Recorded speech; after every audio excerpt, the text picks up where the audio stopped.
Good evening, everyone, and welcome to tonight's department budget hearing. Today is Thursday, April 18, 2024. We only have one presentation tonight from the Department of Development Services. I am Councilman Amilcar Hernandez, and I am chair of the Operations, Management, Budget, and Government Accountability Committee. This meeting is broadcasting live on HPA-TV's Xfinity Government Channel 96 and Frontier Government Channel 6032. It will also be streamed via hpa-tv.org, the HPA-TV Facebook page, and HPA-TV, Apple TV, Amazon TV, and Roku TV apps. It will also be made available on the HPA-TV YouTube channel. I would like to acknowledge my peers present here today. I'll start from all the way on my left. On the screen, we have Councilman Josh Mixon. To my left here, Councilman Gale. To my right, Council President Surgeon. And Assistant Majority Leader will be joining us in a few minutes, Assistant Majority Leader Clark. So tonight's presentation is from the Department of Development Service. I will call on the Acting Director, Randall Davis, to introduce the leadership team on the table with him. The floor is yours. Thank you. Good morning, and thank you for having us here tonight. My name is Randall Davis. I am the Acting Director for Development Services of the Department of the City of Hartford. And with me today, I have all of the directors of our functional units, as well as our MSO, who manages the finances for our department. So to my far left, I will start with Mike Perez, who is the Director of Blight. Next to Mike is Matthew Straub, who is our new Director of Housing. Sitting next to Matthew is Judith Rothschild, who is the Director of Licensing and Inspections for the City of Hartford. Sitting to my right is Yvonne Zhao, who is the Director of Small Business Initiatives and Support. Sitting next to Yvonne is Aaron Howard, our current Director of Planning. Next to Aaron Howard is Patrick Pentelo, who is the Director of Economic Development. Sitting next to him is Rob Faircloth, who is our MSO and manage our finances. We also have with us today Don Chapman, who is the Director of the One Stop Shop, which is overseeing and answers to the Mayor's Department, Mayor's Office. So with that, I want to thank you for having us today for this presentation, and I'm going to start with some very high-level items that have occurred over the last year, and then I will turn this over to our individual directors, as we did last year, to go through some of the information on their specific slides that we have. In addition to that, I will defer to the council to know whether or not you would like to ask questions after each individual director has spoken or after the end of the whole program. We'll be asking questions at the end of the whole presentation. Perfect. Thank you. Thank you so much. So with that, I am going to start with some highlights. There are a couple of things that are not in the slides that I want to make note of, because I think it underscores the fact that we are a department that has undergone tremendous change over the last 4 years. And during that change, which has included the number of employees and staff that we have continued to excel in delivering services to the city of Hartford. And a couple of statistics that I want to share with you, which are not on this particular presentation, are the following.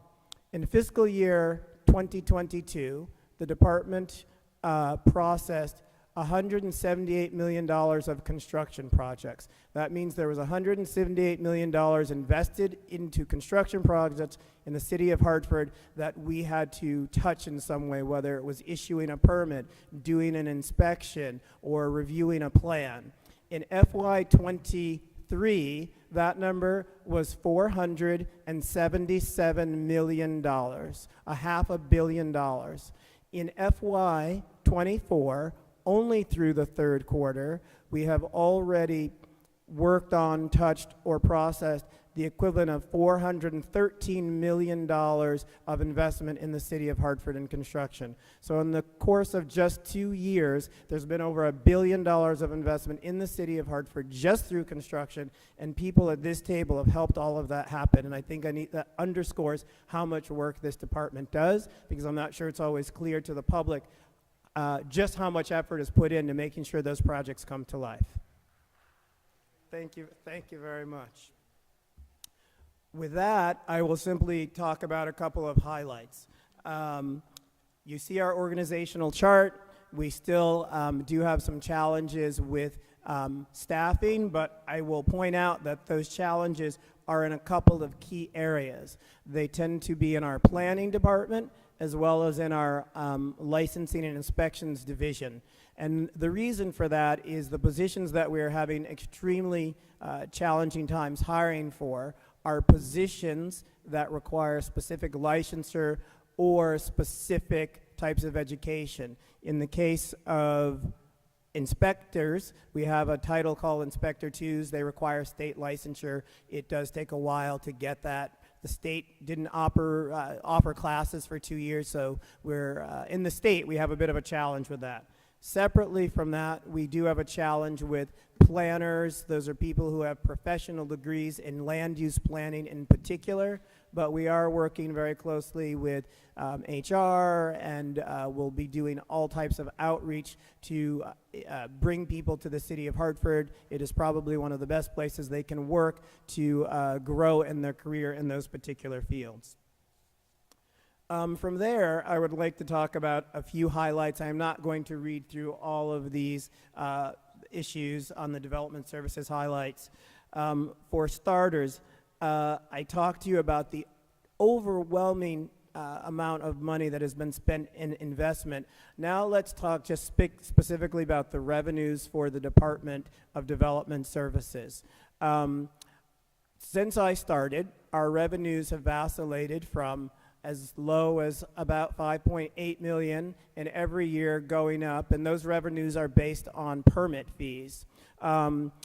This year, our revenues, well, what you show here shows $7 million. That's just the first 2 quarters, which already comes close to equaling what we did last year. However, as of today, we will certainly hit over $11 million in revenue. Again, this just goes to underscore the amount of and volume of work that is happening in the Department of Development Services.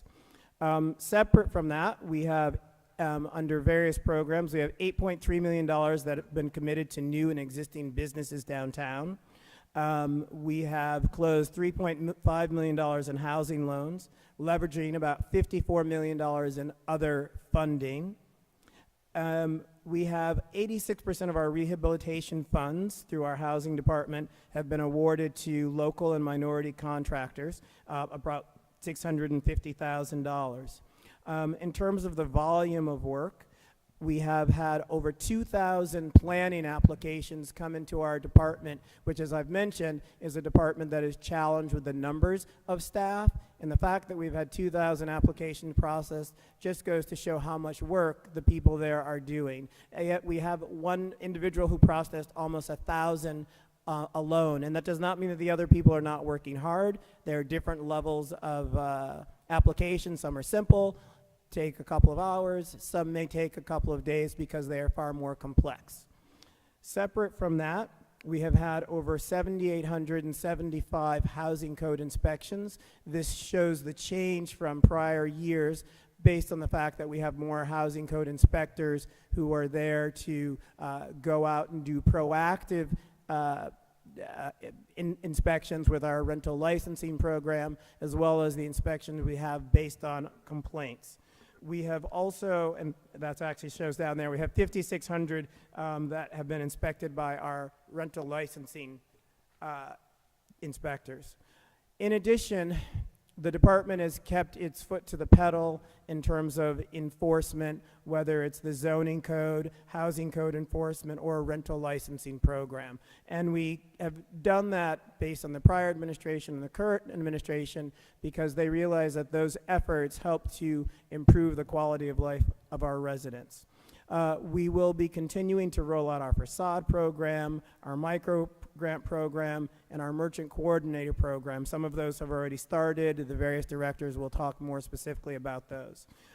We have also had a large increase in our fair rent commission activities, and Matt will talk about those when we get to that part, but that will also just illustrate the change in the environment after we've begun to come out of the pandemic and the release of the ability of people to do evictions, and how our teams have responded to those people in need. I've already talked about the increase in our revenue, and I will just mention a few projects which are of note. Some have already been in the news. North Crossing, which has begun construction on Main Street.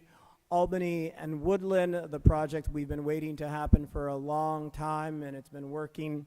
I can say that Pat and his team have been working hard to bring that across the finish line, and I will leave for him to talk about more details, but at some point soon we do expect to have a ribbon cutting. Our new Samaritan house,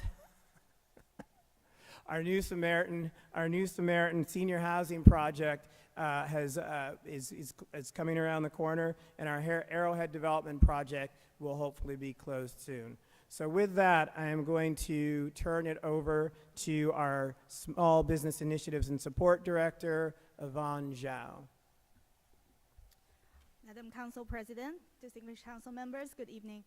My name is Yvonne Zhao. I'm honored to be here tonight to share some of the work performed by the Division of Small Business Initiatives and Support, which is composed of me and a vacant position.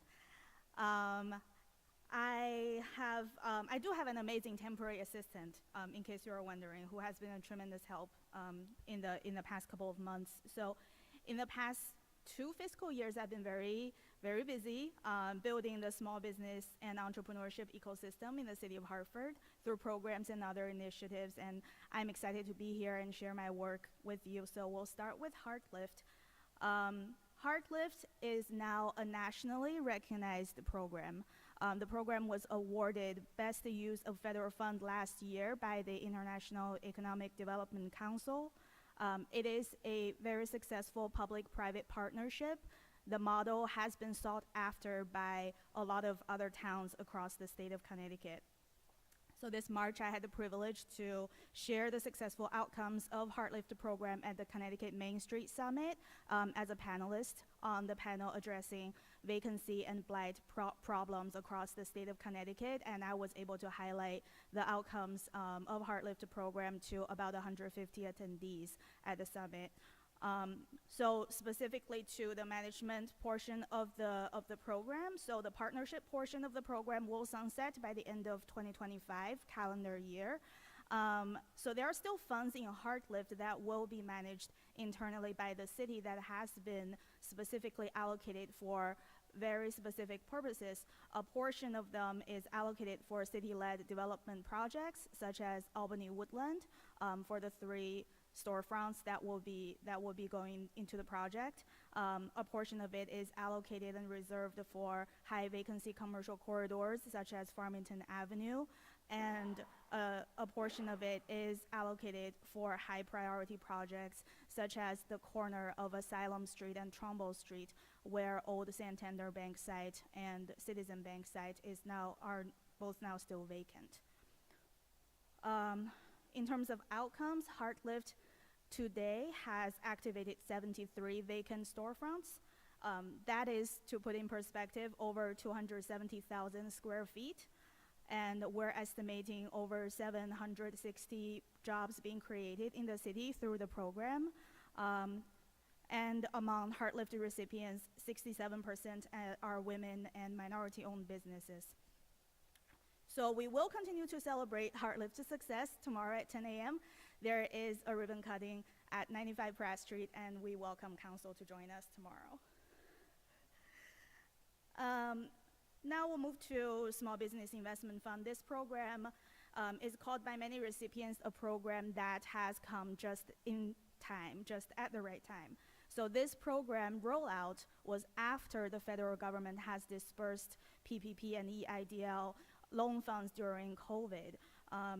But a lot of businesses were just very slowly picking back up when we rolled out the Small Business Investment Fund.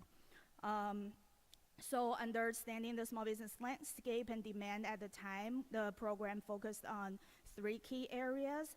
Those were stabilization, retention, and expansion. So we wanted to make sure that the businesses that have been in operation at least a year and have survived COVID are able to steadily and strongly grow.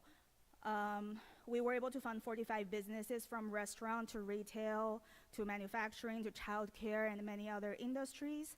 80% of the business funded were minority and women-owned businesses, and a lot of them are in the neighborhood.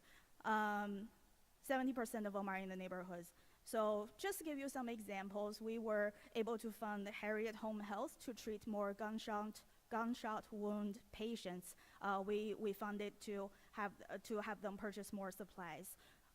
We have funded Affordable Child Care Learning Center on Barber Street to upgrade a classroom for their children that they look after during the day, and also install bulletproof glass.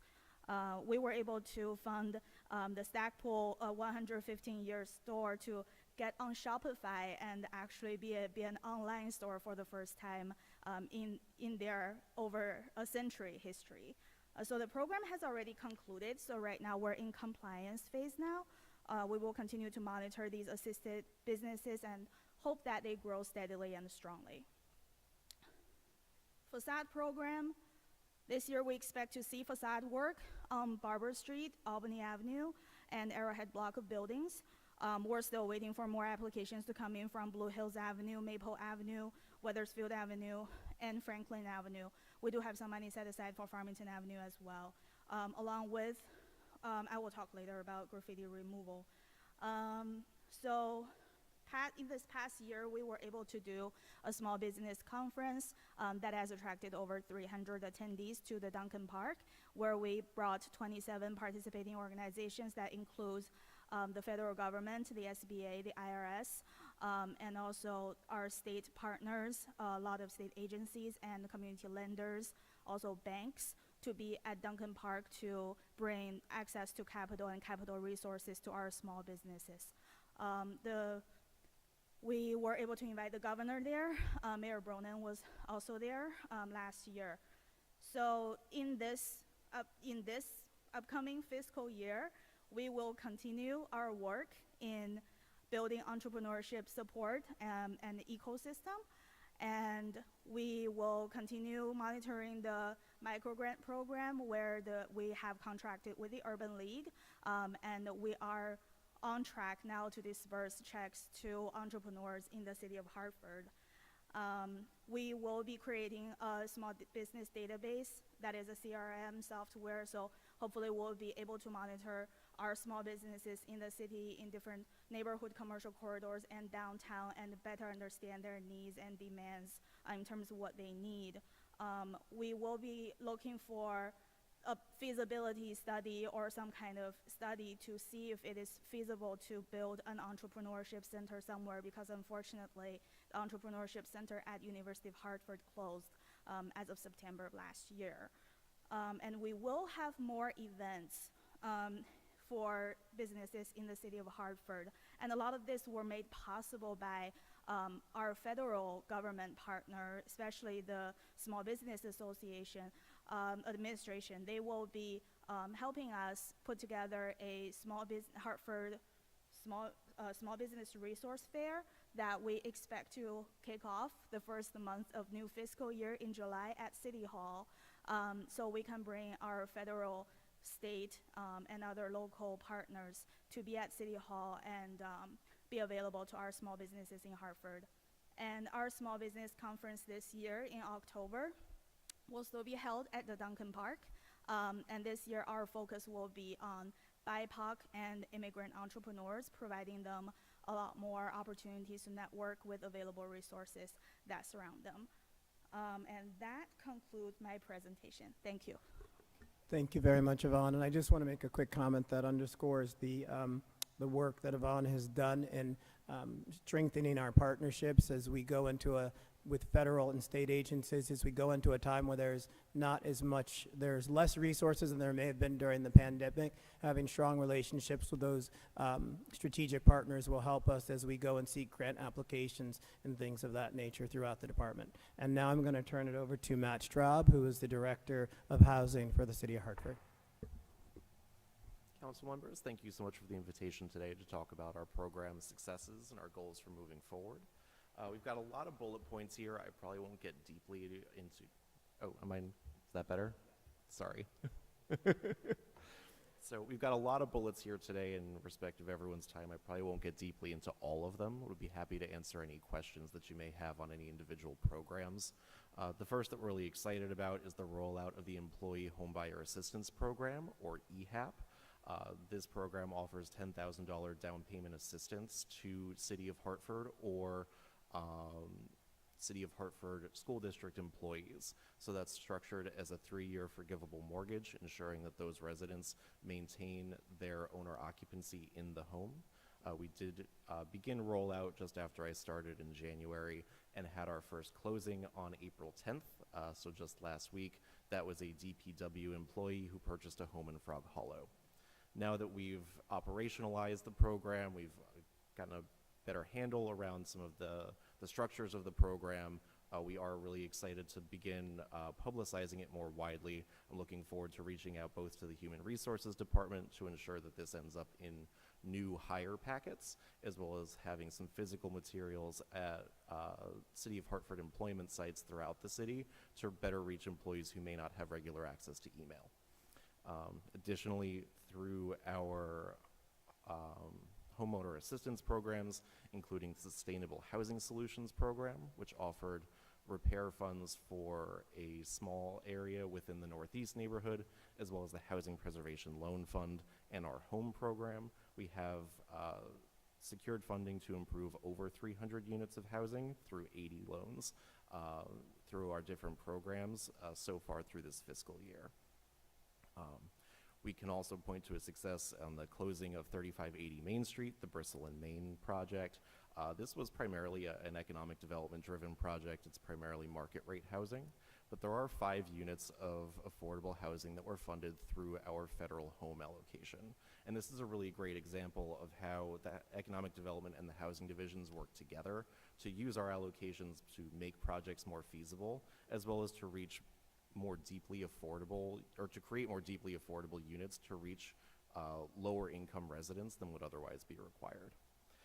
Additionally, the Fair Rent Commission, I believe everyone who's physically present today has heard me present to the Planning, Economic Development and Housing Commission more than once, and I'll get more deeply into that on the next slide.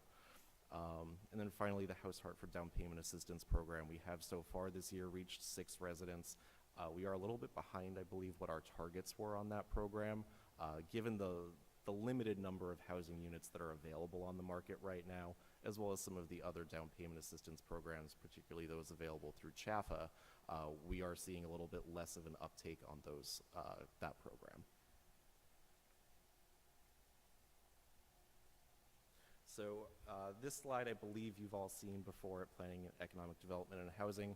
This is just to give you an idea of the change in the number of complaints we've received through the Fair Rent Commission from FY20 through December of last calendar year. So we've received over 600% increase in complaints over that period, with the largest increase in complaints beginning in the summer of 2022. We believe that to be most highly correlated with the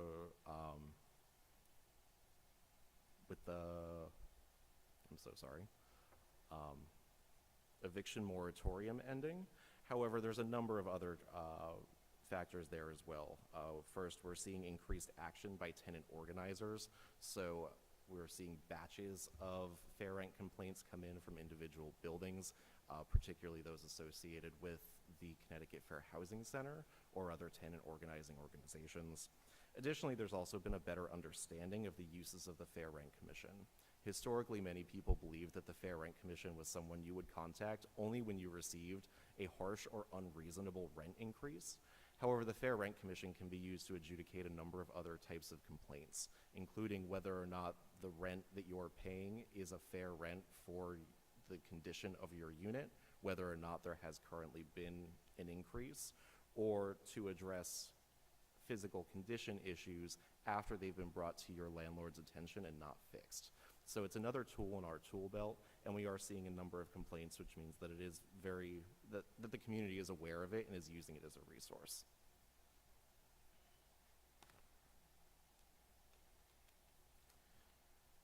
So moving forward, we're very excited to roll out the Employee Housing Assistance Program to be able to better support city employees with purchasing new homes. We do hope to assist 10 City of Hartford employees this year. I believe it's an ambitious goal, but it's one that we do hope to reach.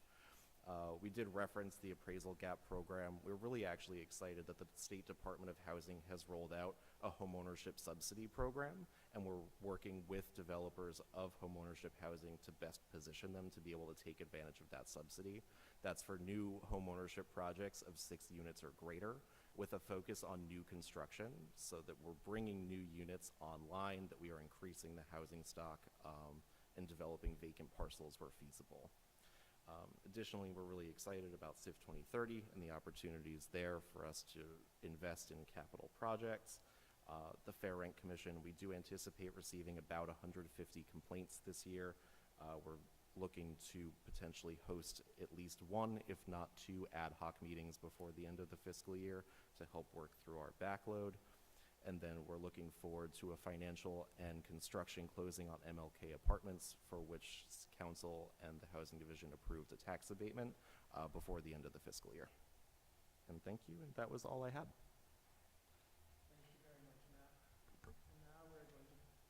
Now we're going to turn it over to Judith Rothschild, Director of Licensing and Inspections for the City of Hartford.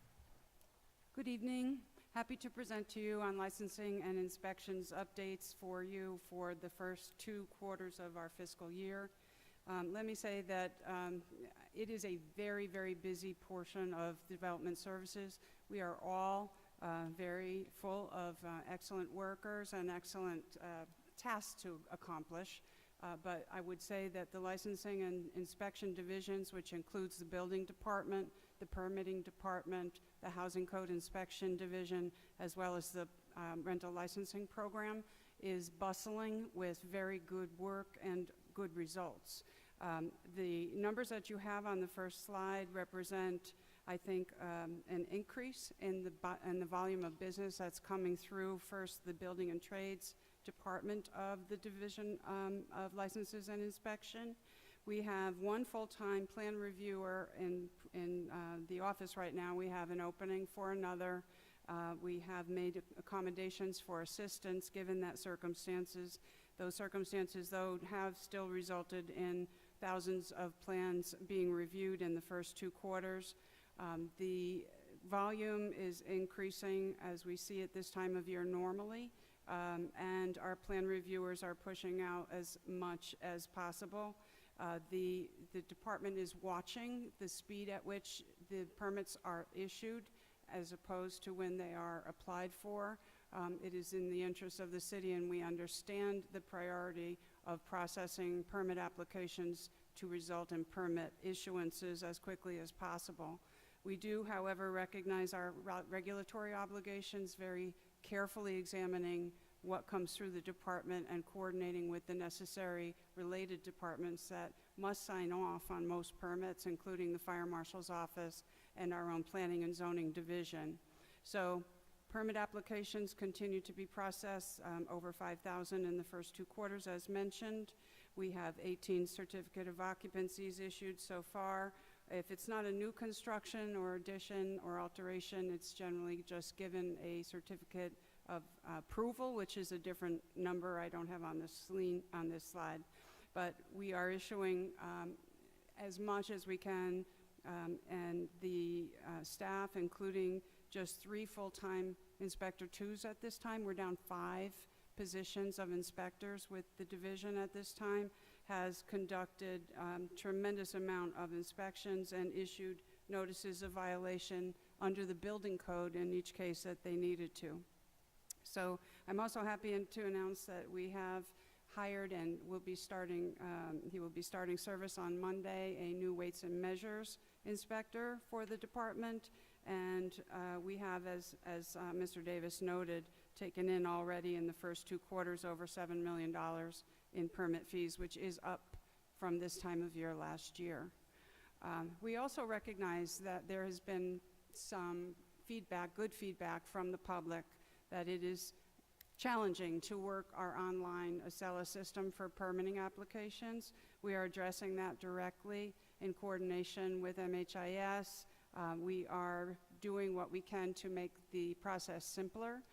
We are building a customer-friendly permit engine that will help people go through a tutorial, if you will, on what the most 10 common permit applications that come through the office and how to gear through them and what to expect in the process. That should be ready in the next 2 months. We also are training staff. We sent 3 staff members to a permit tech class that was offered by the Department of Administrative Services last month, a free 2-day course that was offered to them, and they are expected to take a certification test to make them certified permit technicians. We look forward to more of our staff going through the same process shortly. So things are improving, and we are working in coordination with the public and making sure that we are as accessible and responsive as necessary. Moving on to the Housing Code Enforcement team of the department, we have presently 13 Housing Code inspectors, although 1 position is vacant. We also have funding at this point for 3 total additional. We have, as I've reported in the past, divided the city into 10 areas. The division is based on the number of complaints that have come through from 311, so we have somewhat of an equal distribution of responsibilities between those inspectors, and it does seem to be working appropriately. That leaves over 3 inspectors that we use for rapid response when the other inspectors are tied up or if someone is away from the office for any reason, so that we always have an inspector available to cover emergencies and complaints. As to complaints, the inspectors have handled over 2,600 complaints in the first 2 quarters of the fiscal year. When you think about 13 inspectors, that's a lot of complaints being responded to, and that is their main purpose. And their main obligation after that is to make sure that they are conducting suitable inspections. That's over 7,000 already, and issuing notices of violation in each case where they find problems under the code, housing code, and they need to be addressed formally through enforcement. So that's over 100 average per inspector issued in the first 2 quarters. The emergency repair fund is not listed on this slide, but council was good with the administration to provide the department and Housing Code Enforcement with a $1 million fund, which we use to deflect the need to relocate people in the case of an emergency. So we do have good use of that program. We have prevented relocations in buildings. For example, we had a building that was a 30-unit building over the winter that had a boiler go down that served the entire structure. And these were not just single-person units, these were families. And we were able to send in an emergency contractor when the owner did not respond, and that emergency contractor got the heat back up, and the families did not have to be relocated. The cost of that was $55,000, and the cost of that came out of the emergency repair fund and is subject to enforcement and recovery per the guidelines and the law in regards to the city being reimbursed fully on these types of costs. As of the report that was last run a couple of weeks ago, for your information, we have expended $224,000 of the emergency repair fund and recovered already $192,000 of that expenditure. So we lien the properties, we add the bills to the tax roll, we have those 2 alternatives, and we do what is necessary to recover the costs. But I can tell you that it's best, of course, as you know, to leave the families and persons in place if we can avoid having to relocate them. And that is a very well-working program, and I thank you for that. Also, I want to mention that the Housing Code Enforcement complaints from what we're running on our reports have gone down. And I want to point out, in February of 2023, there were 191 complaints that came through 311. The same time period in February of this year, 191 sunk down to 120. In March, 198 in 2023 sunk down to 124 in 2024. So we don't have all the reasons why this is happening, My suggestion is that it's a combination of better enforcement, better staffing, higher number of inspectors in the Housing Code Inspection Unit, and also the rental licensing program doing its job, which is getting inspectors out to these buildings in advance of necessary complaints coming from them. So moving on to the rental licensing program, you have numbers just from the first 2 quarters for this program, but we are seeing a great number of compliant buildings. The Housing Code Enforcement team is one of the teams that inspects each and every one of the buildings that have applied for a rental license, and each unit is inspected, except for larger buildings. It is a percentage. Unless the building is not up to par, then the entire structure is inspected.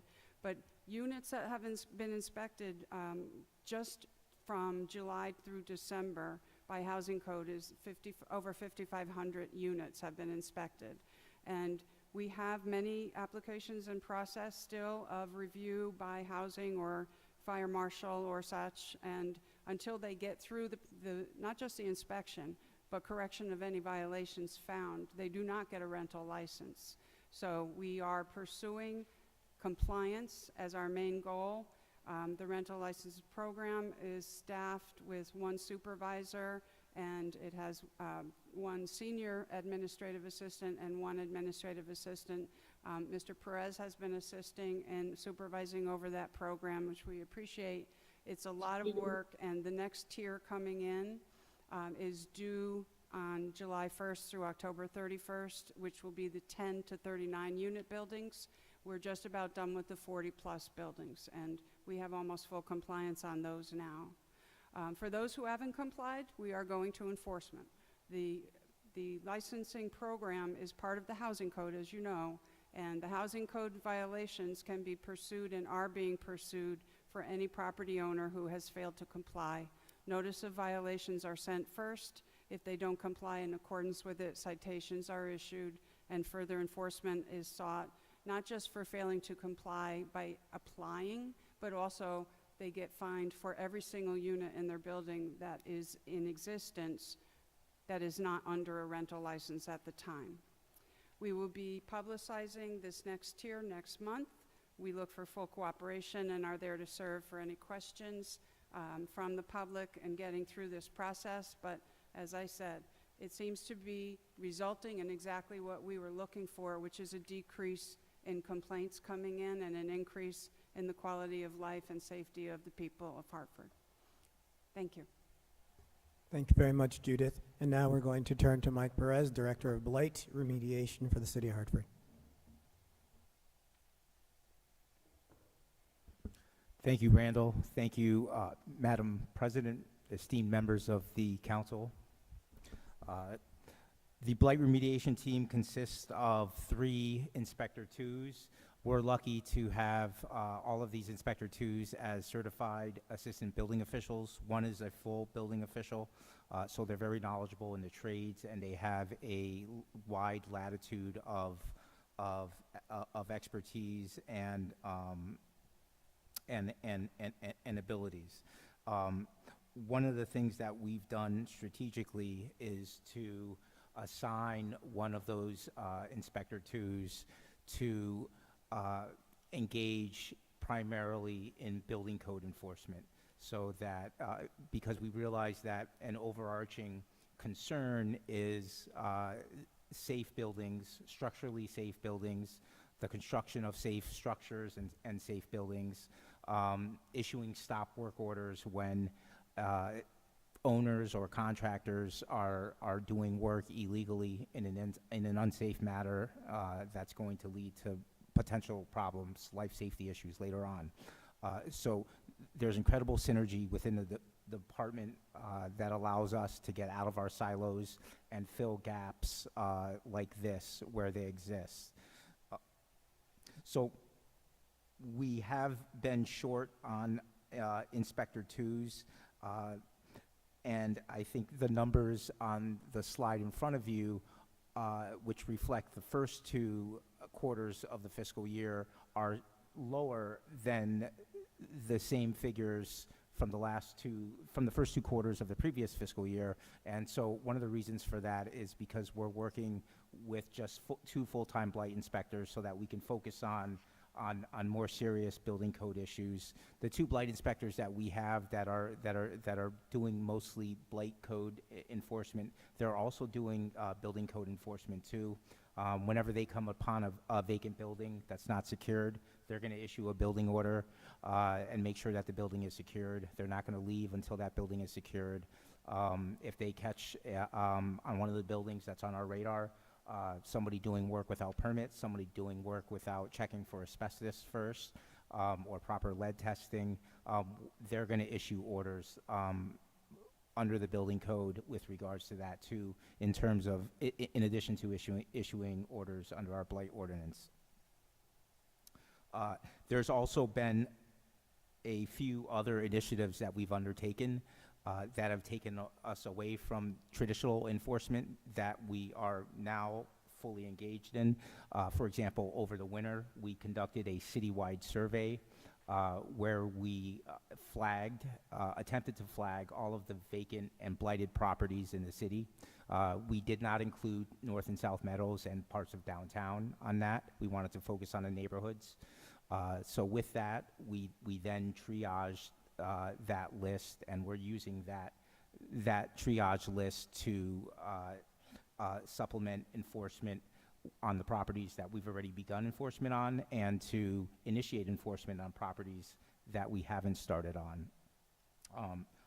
And on the topic of enforcement, I just want to say that we first try to engage with property owners. We first collect as much intelligence as we can: who owns the properties, who has liens on the properties, who has mortgages on the properties, who owns the entities that own these properties, and we want to reach out to them, have a conversation with them, get them to do the right thing, ask to meet them at the property, and see if we can collaborate with them, point them in the right direction of resources that they might need, make sure that they know the basics. You have to pull permits, and you have to get your work inspected by the building department.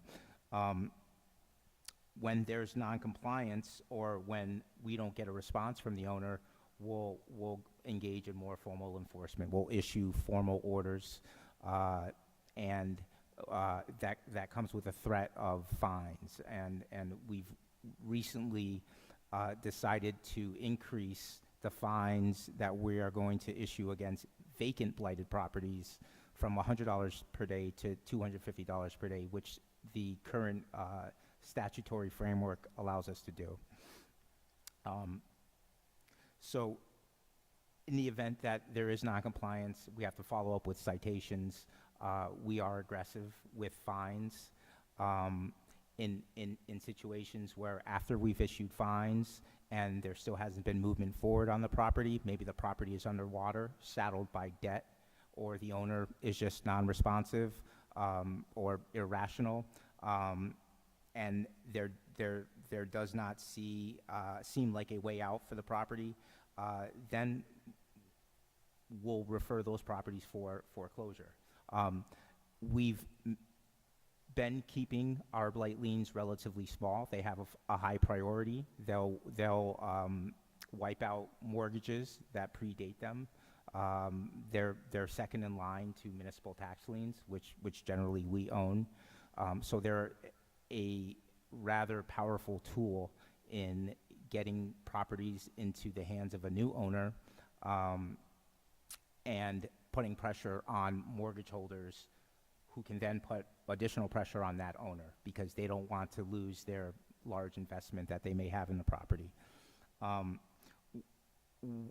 One way in which we are pivoting is we are going to make a concerted effort to accrue larger fines on the smaller residential properties, 6 units and under, that have seemed to hit that dead end, where things aren't moving forward, because the smaller properties seem to be the ones that our close partners have the ability to turn around, like the Hartford Land Bank or Habitat for Humanity or NINA or SINA.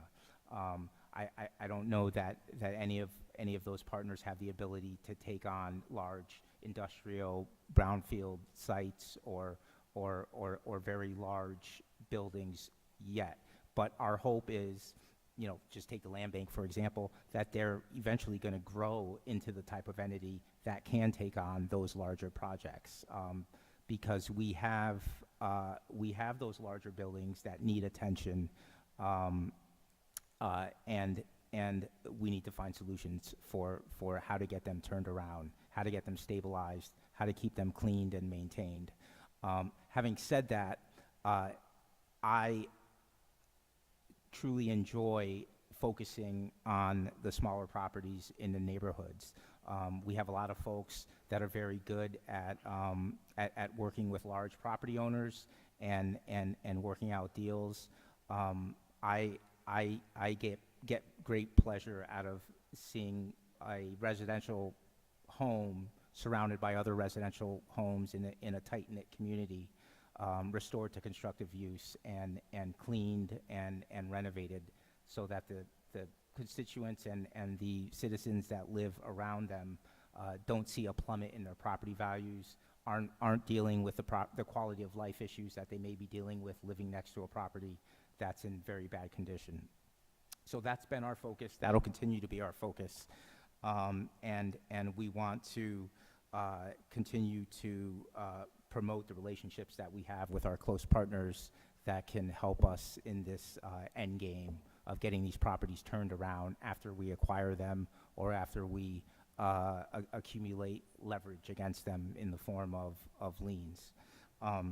So I also want to say that as we've thought out this enforcement paradigm, we've found ways to work with property owners or prospective purchasers so that giving these properties to the land bank or giving them to Habitat for Humanity or whoever it may be is not the only solution. We still want to use the heat and the demand for housing out there in the free market right now to sort of drive renovating these properties. There's still a lot of demand for small residential properties, as you guys probably already know, and so we use other programs like our Blight Lien Forbearance Program. We work directly with the tax assessor's office to roll out the city's tax deferral on blighted properties program as incentives for subsequent buyers to step in and remediate these properties. So we vet prospective buyers that are interested in these properties. We do background checks. We meet with them. We hear their plan for how they're going to get this property over the finish line. And I don't necessarily meet with them directly. We have them meet with our subject matter experts, our building officials, and we have them articulate their plan regarding how specifically they're going to restore a specific property to constructive use. And the prospective buyers that demonstrate a capability, a willingness, and a viable plan to do that, those are the prospective buyers that we want to offer blight lien forbearance agreements to. And those blight lien forbearance agreements will help facilitate these transactions into the hands of new owners that can get the job done. And the tax deferral program, which I'm sure the assessor's office will go into detail more and explain more about to you, is also a great program that our blight inspectors engage in inspections to check up on in terms of compliance and make sure that everything is finished, all the T's are crossed and I's are dotted before the unit is given or the building is given a sort of clean bill of health. So those are some of the things that our guys do in the field. We're constantly interacting with property owners, with contractors, and checking in on how work is going. We want to know where projects have stalled, where things have started, and we want to make sure that people that are struggling to get the resources they need, that we point them in the right direction, like to our housing division, and to others out there like Hartford Community Loan Fund. And so there has been a lot of foreclosure activity. There's roughly 40 foreclosures that we have pending. Not all of those foreclosure actions will result in a strict foreclosure where we are going to acquire those properties. Some of them will be foreclosure by sales. And I think that a lot of times the next best option or route for a property is for a new owner, especially when we have a situation where the current owner is incommunicado and can't be found. So as we increase our ability to offload properties faster to our partners, we can certainly get more aggressive with acquiring more properties and increasing the inventory that we have. We already have a large inventory, and so we don't want to overextend ourselves and our ability to maintain the properties that we have in our inventory. We want to find a way to catch up with offloading those properties to the partners that can get them finally turned around. There's a couple photos up there. I just picked a couple, but some of them illustrate different ways that our process works. 64 Enfield Street is the first property on the left-hand side of the slide, and that's an example of a property where we slapped a relatively small $20,000 blight lien on the property. There was an owner that did not have the capability financially and otherwise to restore his property. I think the blight lien helped him to see the light. He realized that the best thing was to sell the property. The property ended up getting sold to a rather competent contractor who took advantage of the city's tax deferral program and the city's blight lien forbearance program, and ended up turning the property around during the second quarter of the fiscal year. The second property was a bank-owned property that we were monitoring. We track the land records. We want to know whenever a private foreclosure starts on a property in our city so that we can check it out. This was a property that a bank had owned for, we thought, too long. And so we engaged in enforcement, forced them to sell the property to an individual who renovated the property. 132 Cleveland, I believe, was substantially renovated before the beginning of this fiscal year. It was some of the details were completed during this fiscal year, but I added it because this was an example of an owner that owned a fire damaged structure, did not engage in any efforts to fix it or secure it. We engaged in enforcement against the owner. We were able to put him in touch with Corinne Moody from Hartford Area Habitat for Humanity, and the owner ended up for a nominal amount transferring the property to Habitat. And what you see there at 132 Cleveland, the after pick, is what Habitat ended up doing with the property. So whatever we can do to get properties in our hands into the hands of our partners like Habitat or the Land Bank, I think it's worth to brainstorm and explore ways of doing that.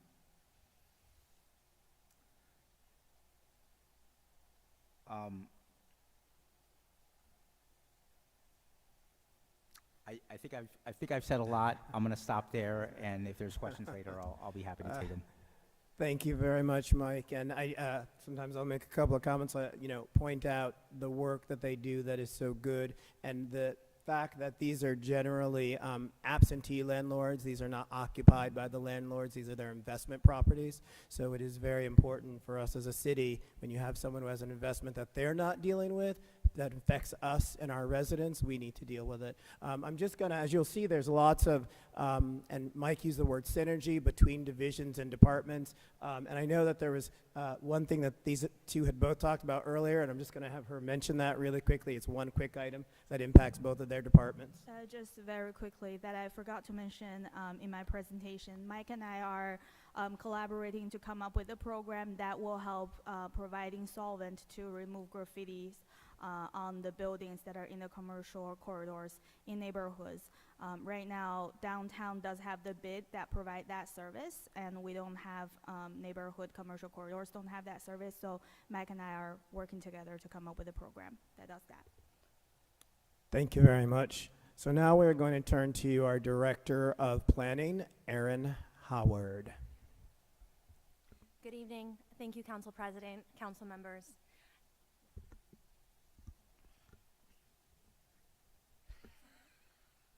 Thank you. So as you know, the past year, the Planning Division, last year I was in a dual role managing two divisions, and this year I've been managing the Planning Division. Lots of changes since I started in the dual role. As you know, we had a lot of attrition. We had our planning director at the time who left. We also lost some senior planners.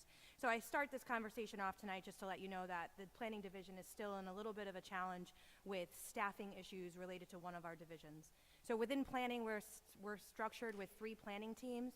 We have a planning development team, we have the zoning enforcement team, and we have a long range complete streets transportation planning team. The vacancies that you have here that are shown here in the planning division all fall within the planning development team, which is all of the permits, issuing permits, planning and zoning, zoning board of appeals, that sort of thing.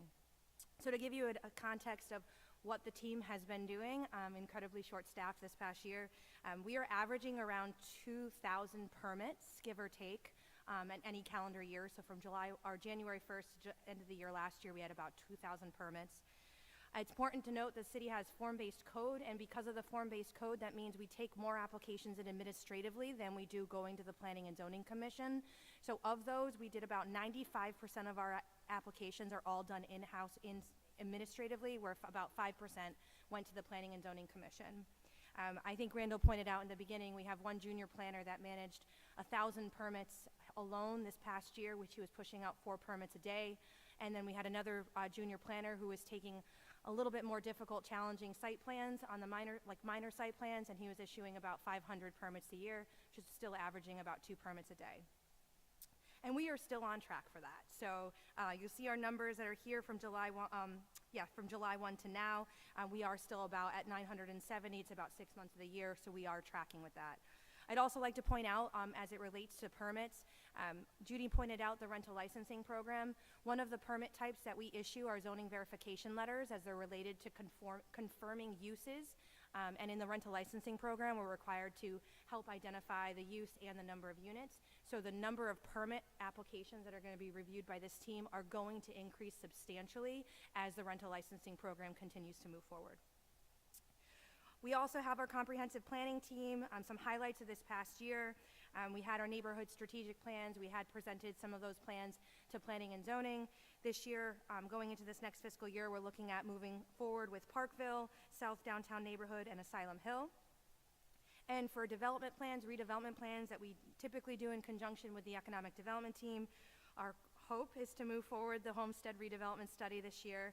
And we are also working on the Anicello Plaza redesign.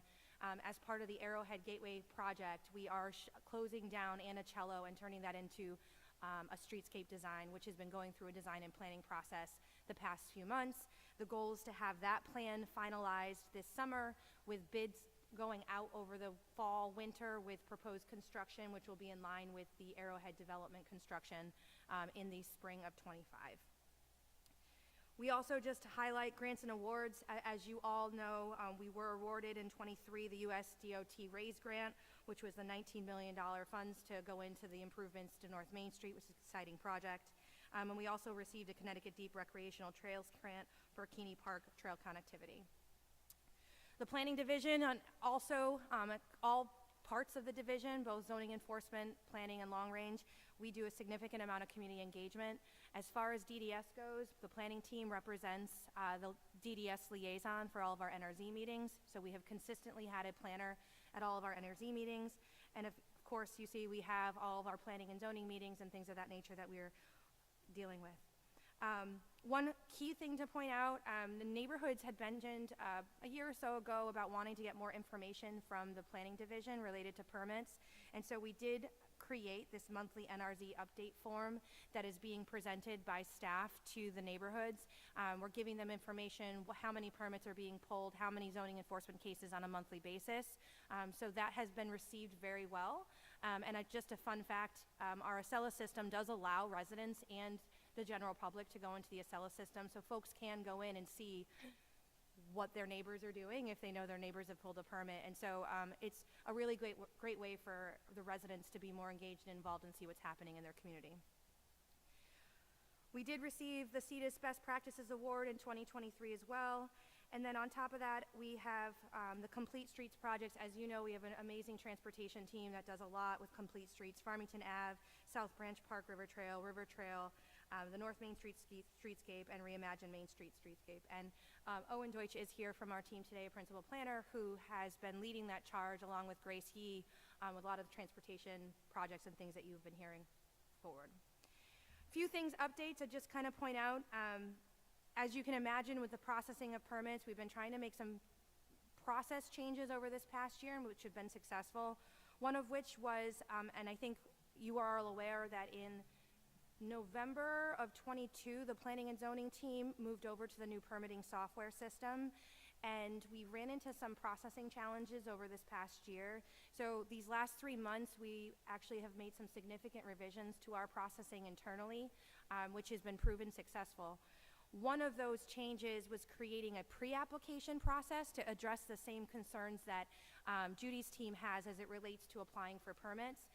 We have a pre-app now that if an applicant doesn't know what record type or what to pull for a permit, they can actually submit a pre-application, get registered into the system, provide a significant amount of information, and then staff can then take that information and either A, create the record and move them along the process, or B, schedule a meeting and give them the guidance that they need in order to proceed. So that literally just rolled out the past 2 weeks. We're testing trial and error, but so far so good, and we've gotten a good response from that. The other main change in the Acela system was improving the efficiencies for our zoning enforcement officers. Council was gracious to provide a ZEO position, I want to say the 2 fiscal years ago, possibly, or last fiscal year. We did hire a new zoning enforcement officer mid-year last year, which has been successful as well. And in our changes for the Acela system, we are going to improve the efficiencies when they go out and get a referral or know of a violation.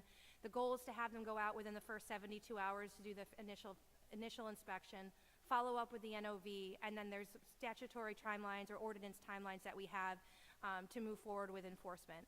We too take the same approach as Blight, that our goal is to get folks to come into compliance, but it is also our responsibility to ensure that we are moving and improving and making changes to whatever the violation is. And I'm sure council, as folks have known, especially with the increase in storm, one of the main concerns that's been happening with the zoning enforcement team right now is a lot of runoff on properties, on folks, adjacent property owners and such, which has put us in this position to really make sure that we're moving forward with zoning enforcement. So we were short-staffed last year. We beefed that team up. That team is doing really well. We're getting them finally caught up on a lot of their zoning enforcement cases, and our hope is to change into a proactive approach going into the next fiscal year.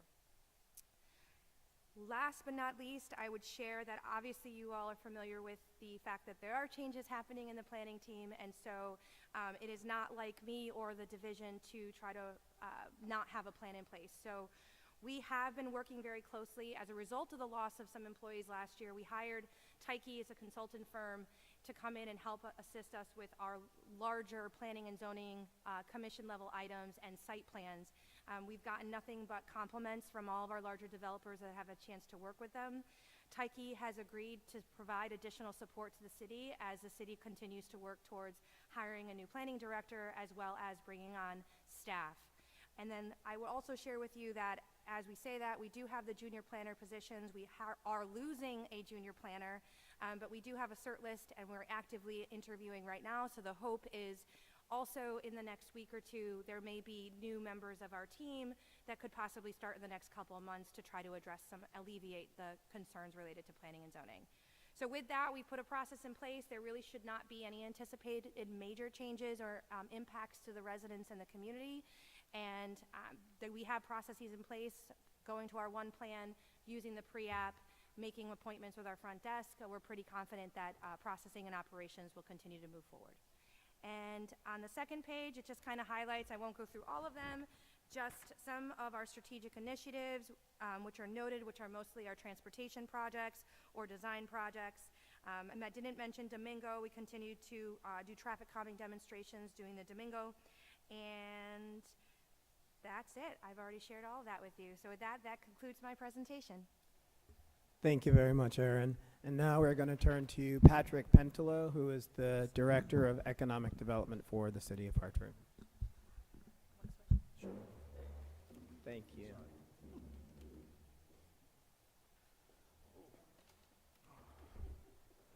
Well, I don't know how I'm going to follow that.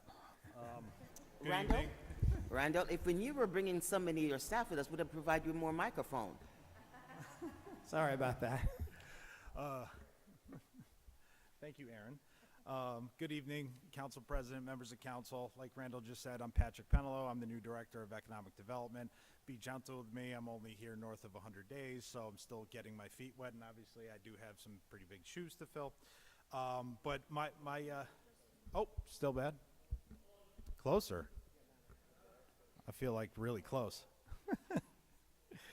The Department of Economic Development performs a multitude of functions, and it's just my intent tonight to give you guys an overview of what the department does, as well as some highlights that the department performed last year. So just as a note for general staffing, division staffing, it does say vacancies. There are 4. We actually have 3, as we just hired a new senior project manager that starts beginning May 20th. So the first slide that we'll kind of go through, economic development does, what we do is, one of the functions is we manage all the city-owned properties. That includes all of which are acquired every year via foreclosures, tax deed sales, and other means. Here you can kind of see some of the highlights of the acquisitions and dispositions that the department completed in 2023, as well as other pending dispositions of parcels. I do want to note, on a happy note, on the pending disposition line, you see 1137 Albany, 1135 Albany, 1161 Albany, and 425 Woodland. That disposition has been complete because we just closed on the real estate for the Albany Woodland project as of yesterday. So that's some pretty positive news, as we've been trying to close that ever since I started. We also, you want to go to the next one? As you guys also know, economic development, the department also handles the city-run and major developments throughout the city. Here you can see some of the projects that are listed in the pre-development and the development phase. If any members of council do have any specific questions as to the status of the projects, I'd be happy to answer at a high level, or if you need further information or more specific detail, I'd be happy to send it over to you after this meeting. Go ahead, bud. We also, because the joke is in DDS that if you can't find a home for it, put it in economic development. We also are responsible for marketing and special events. We conduct a weekly task force meeting to facilitate and permit larger events. You can see some of the highlighted ones here that include St. Patrick's Day Parade, West Indian Parade, Puerto Rican Day Parade. All larger events are actually are issued through that department as far as permitting goes. Next one. And in addition to special events, you can see that the department issued 158 permits last year. In addition to larger events, we also are responsible for issuing permits for the City Hall atrium, as well as Elizabeth Park for photos and weddings and other special events. So with that, that's kind of a brief presentation, but like I said, I'm happy to take any other questions. But seeing as I'm the last director to go, I figured I would keep it brief. So thank you. Thank you very much, Patrick. So at this point, that concludes our presentation. Again, I would like to, first of all, thank all of the directors that are here. Thank Don for being here, as well as Owen Deutsch, who is here.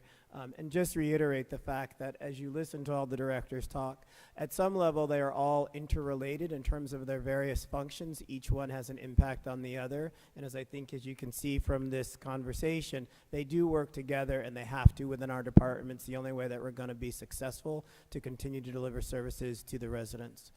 With that, we will take any questions from you, Madam Chair, or distinguished, sorry, Ms. No. Sir Chair, or distinguished members. Thank you. Sir Chair. You heard that. You heard that very clearly. Well, thank you to the entire DDS team for this presentation. But before we open the floor for questions, on behalf of the Court of Common Council, we would like to say happy farewell to Miss Erin Howard. We know that you got one more week to go, but we are very, very grateful for all the work you've done at the city over the years. Starting with the economic development and now in the planning and zoning. So thank you very much for all the work that you've done for the city over the years, and we will definitely miss your leadership. When I started here a year ago, I in the PEDH committees, I know that you were always there answering all the questions. I was like, she's really good. So we appreciate that. So thank you. Now I'm going to open up the floor for my council colleagues to ask any questions or make any statements. I will say this, though, based on all the number of notes and questions that I see my colleagues writing here, this may be a little bit of a long question session. So we're going to split this again into 2 rounds, just in case. I know there's only a few of us, but I'm going to start this time from my left here. In fact, let me start with Josh. Josh, Councilman Mixon, do you have any questions? Oh, yes. He does. I do. He does. So let's start over there. All right, I appreciate it. So I guess I'll start. Well, also thanking all of you for this very thorough presentation and for the work that you do, which is also thorough and which I appreciate a lot. I want to start with Director Rothschild. I think you're the right person here to ask this question to, concerning the Excella data system that we have. Do we have access now? I know you and I have had this conversation before. Do we have access now to the conditions complaints and the status of their being fixed, and the status, like where they are they being fixed, who's paying fines, that whole kind of thing that we used to have access to before the migration to the system? Yeah, good evening, Councilman. I think the question you're asking is really about 311. So just for quick context, the Excella program is a program that is used by multiple departments within the city: fire, HHS, housing, planning, building, but it is undergirded by the 311 system, which was just completed recently by our Director of Communications. So that might be a question that is more suited. Am I okay, I'm listening. Well, so yes and no. I understand what you're saying, but it used to be the case that, and I directed this to Director Rothschild because she's sort of the point person for complaints about housing conditions. She's the tenant liaison. It used to be the case that we could get council, housing advocates could get access to where were the violations that were being complained of, what was the progress of them being fixed, specifically housing conditions violations. That used to be something, and I have talked to Ms. Rothschild about this, and I know housing advocates have too, and the answer was that was going to be online again, available again once Excella was operational. So now Excella is operational. Where are those data? Thank you, Councilman. Yes, you are correct, and that is a system that is related to the GIS and the mapping and the ability to go from an address into the details related to that address. I'm going to defer at this point regarding some more detail on that to Director Howard, please. Thank you. So I do think this is a good question for MHIS, but when we rolled out with Excella, as they're the project managers with the Excella program, They were aware that when 311 left, we lost that capability. But as part of the Acela program and apps, we had just had this meeting with Judith and the administration. There is a new app that they have that can provide some of that information, but it's something that the MHAS just received and is starting to work with to see what information they can put out.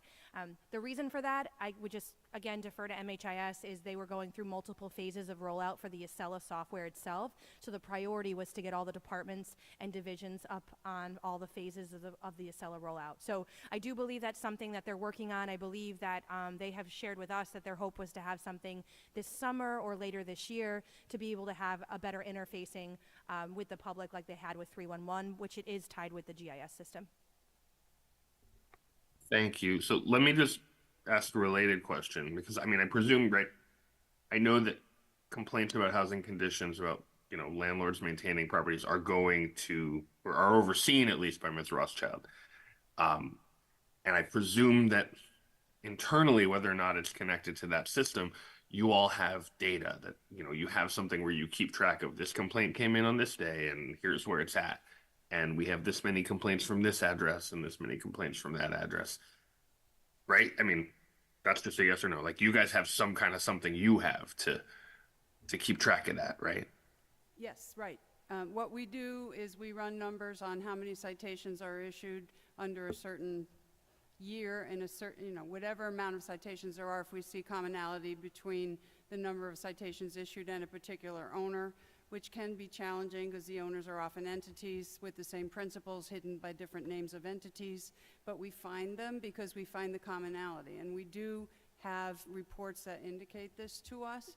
We also have the problem landlords task force that the mayor has put together, if you will, the continuation of the problem properties working group with a focus on bad landlords. So the directors and the staff of the various departments in the city having anything to do with housing and the conditions of housing or the areas around housing that is below par, that is dangerous, that is riddled with violations. We are not only looking at those in the DDS, but also in all the other departments and finding the correlations that we need to find so that we are focusing not just on housing code, but also on fire marshals issues and other issues together with the police department, because we know that where there's bad housing, there's also often bad health and criminal activity that is drawn to that house that looks neglected, that is neglected. So we are focusing on all of that at this point and gathering information and proceeding accordingly. We have identified several landlords, big landlords, or property owners that have multiple buildings in the city of Hartford that are failing, and we are addressing them with our best enforcement tools. So thank you for all that. My question then is, if I, or let's say, don't mind my laughing child in the background, or a tenants union wants to see those data, right? If they're not yet through GIS and 311 and all that, if they're not available yet, how can we see that? We, the public and the council, see that to know more about that process, other than just by asking you on a case-by-case basis? Is there a way that can be made public?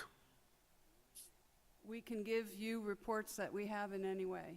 So anything that we're running out of Acela, any information we're generating on the issues of citations or violations or enforcement in any other manner is available. So we haven't published anything, but we would produce anything that's asked of us as far as those numbers and those landlords. I guess, and I knew that to be the case. I guess what I'm saying is, is there a way just to make it all public, to publish it as a matter of course, so that people can just look? Yeah, so I would just add to Judith's comments. I think that there's an intention to figure out exactly what can be disclosed, because we have to set criteria and thresholds. As I said earlier, a lot of this energy is to larger properties that do not have an owner-occupied person, but those are some of the issues that we're actually been talking about within the department to figure out what can we make public so that we don't run into any legal issues, but we have not completely vetted that out yet. But to Judith's point, And to the question you asked, certainly there's aggregated data for larger units for sure, but as we get down smaller, I think that's where we have to figure out where are we making appropriate demarcations, and I just think we haven't had the opportunity to do that at this point. Fair, and I'm sorry to be a pain on this, but I guess what I'm saying is I know you're saying the data exist and I can get them if I ask for them. And let's just put aside the smaller units, although I don't think that landlords, even small landlords, have any privacy interest in complaints against them by their tenants. But let's just talk about the larger ones. Can that just be made public as a matter of course rather than made available upon request? So the short answer is probably, but I think we'd have to talk with legal counsel before we figure out exactly what it is that we're putting out. And to your point, and I think where maybe you felt not pushback, was the data has to be aggregated, and certainly for our larger properties, that data is aggregated once we identify it. Did that answer your question a little bit? Yeah, pretty well. I'll probably follow up with you later. It's not truly a budget question, so I can keep it pushing. Okay. But a related, more budget question about the tenant liaison program. When the mayor named Ms. Rothschild as sort of the tenant liaison, that was just more work for Director Rothschild, right? There was no additional employee added.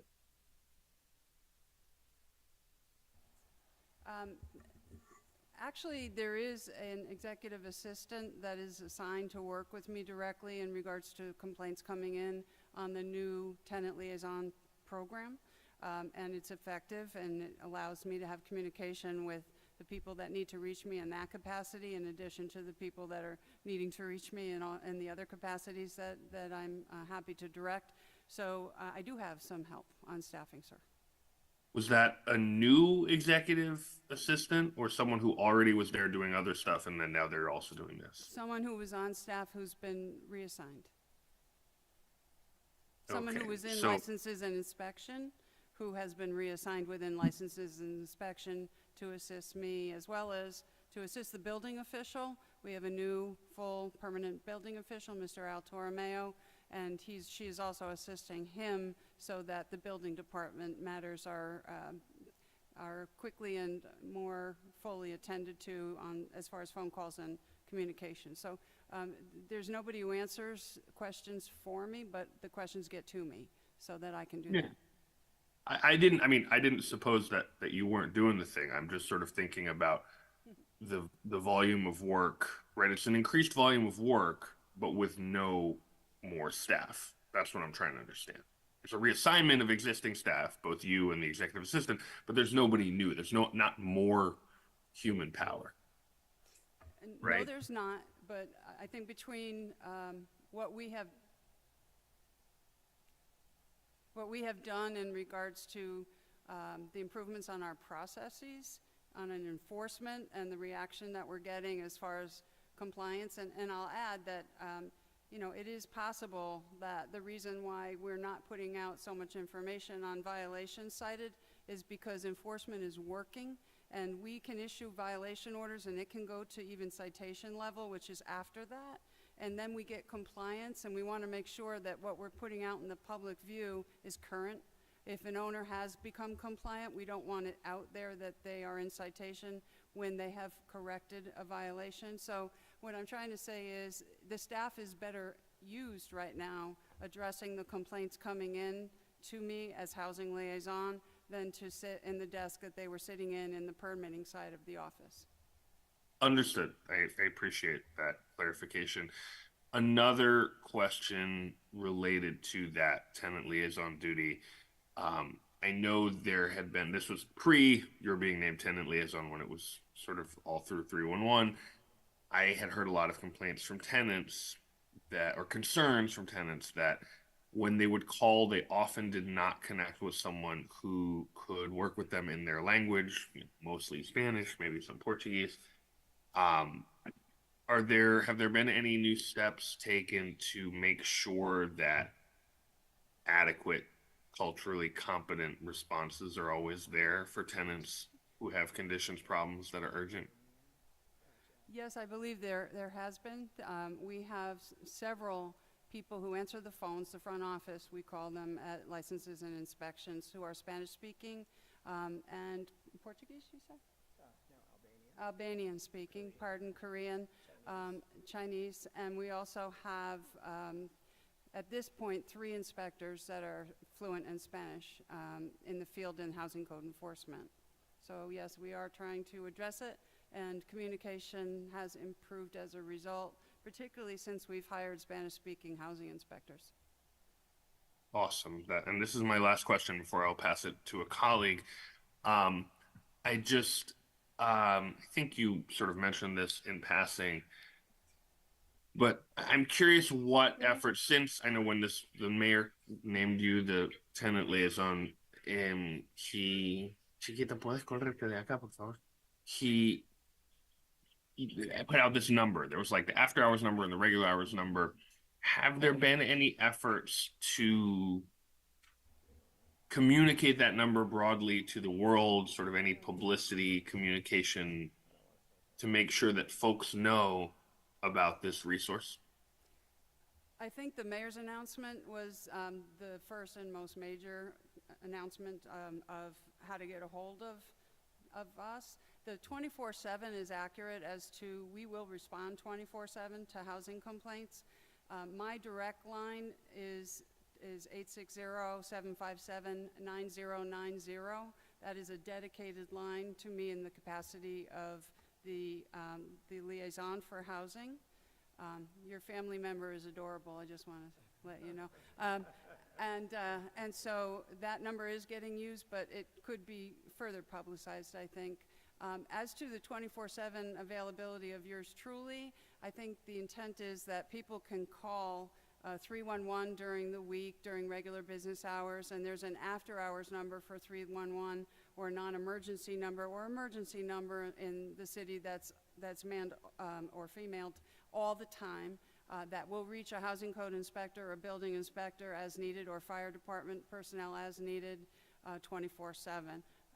And so in that way, we are responding 24/7. But my office hours are typical office hours. I also am reached many times off hours, and I pick up the phone. Yeah, no, I didn't mean to imply that you weren't putting in the work. I was just sort of trying to think about how are we making sure folks know where to call when. Is there any, this is my last, I promise, my real last question on this round. Is there anything in this budget for the effort of informing the public more broadly about this service? I don't know the answers to that. Yeah, I'm not sure that we have a specific answer to that. I mean, the mayor has made this announcement a few times at this point, and to your point that Judith was saying, 311 has been the emergency number that all of the residents go to for a variety of reasons, and we have supports that respond to that, whether it's housing code enforcement or building code enforcement 24/7, 365 days a year. So I do think that is the number that we have been using, and it also has a system where it can capture all of the information when people make those calls to that number. Got you. Thank you. I'm all set for now, Mr. Chairman. Thank you. Councilman Gill. Thank you, Mr. Chair, and thank you all for the presentations. I just want to pick up on the chair's comment in saying goodbye to Ms. Howard, that maybe it's not forever, because behind you, we said goodbye to Mr. Chapman at one point, and he came back.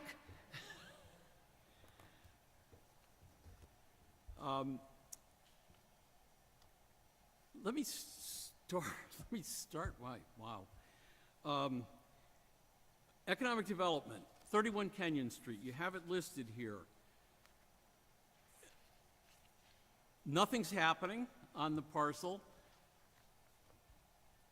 What we know from the council side is that there were issues with the MDC, and I think these issues with the MDC are not just related to 31 Kenyon. I think there were MDC issues with South Bushnell. There may have been MDC issues with Woodland, Arrowhead. So I guess my question is to speak a little broadly about where the city is with the MDC right now, and and specifically what you might know about 31 Kenyon Street. So you are correct. 31 Kenyon Street is still being reviewed, I believe, with MDC. I'm going to pass this one off to Randall because we've had multiple meetings now with the MDC to address these issues. And both Randall and Aaron have been in attendance. We are still waiting on some of the approvals on the projects that you mentioned, but if you'd like to get into further technical detail and some of the zoning questions, I would direct it to the Director of Planning.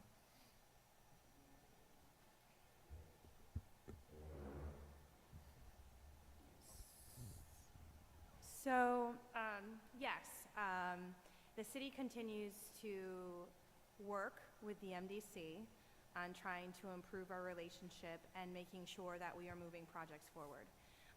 More specifically to 31 Kenyon, as you have heard, there are a number of projects: 31 Kenyon, 3580 Main, Arrowhead, Albany Woodland.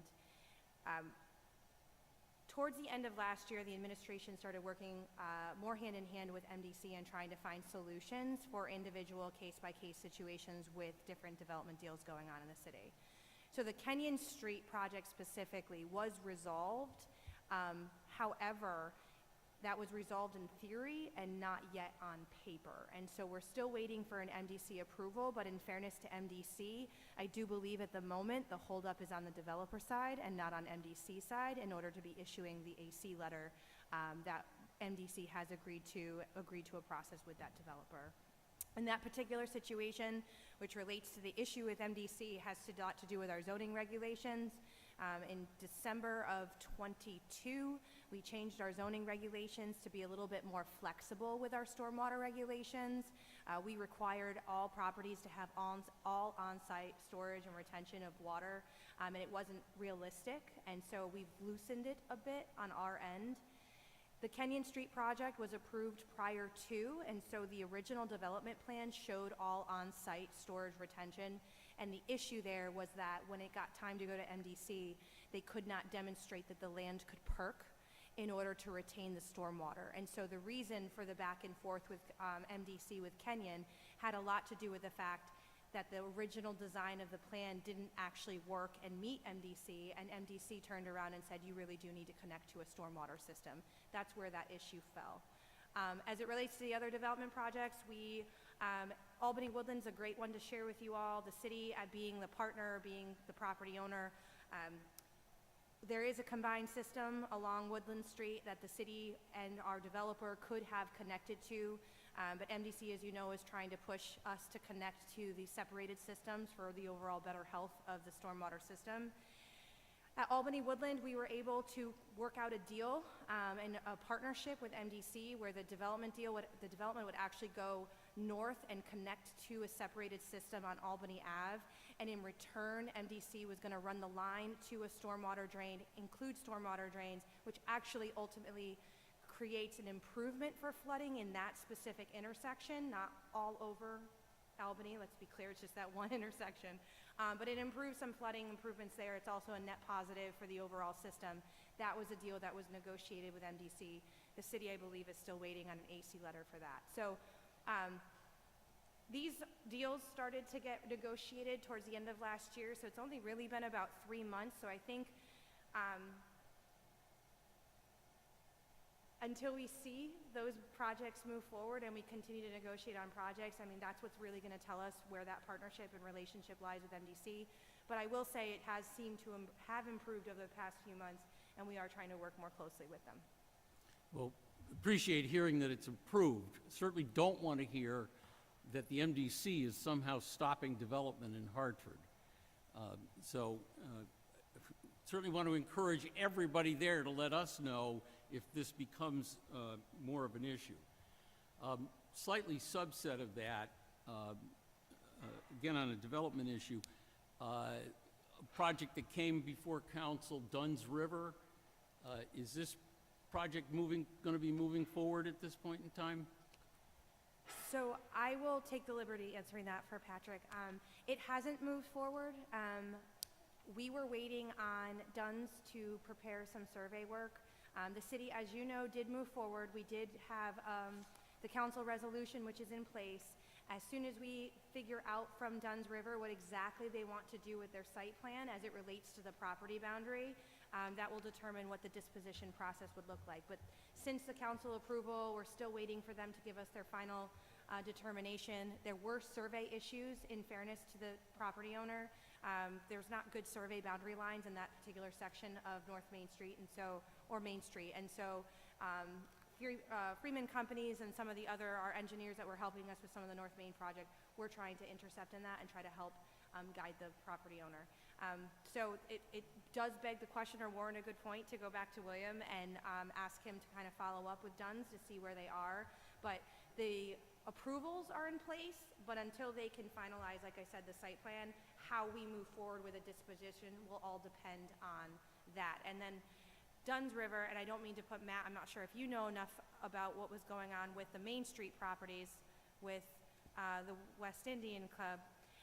That's tied to that, and so I don't know, Matt, if you can provide an update to that, but I think that project is also still waiting on the disposition as well in order to move forward. Yeah, so as far as the West Indian Club properties, I had conversations with the West Indian Club. I was invited to speak up there probably in early February. They had secured $600,000 in Urban Act money through DECD. However, they believed that that was not sufficient in order to fully rehab the two buildings. So they had some communication with the Department of Housing about potentially leveraging that DECD commitment with additional grant capital from DOH.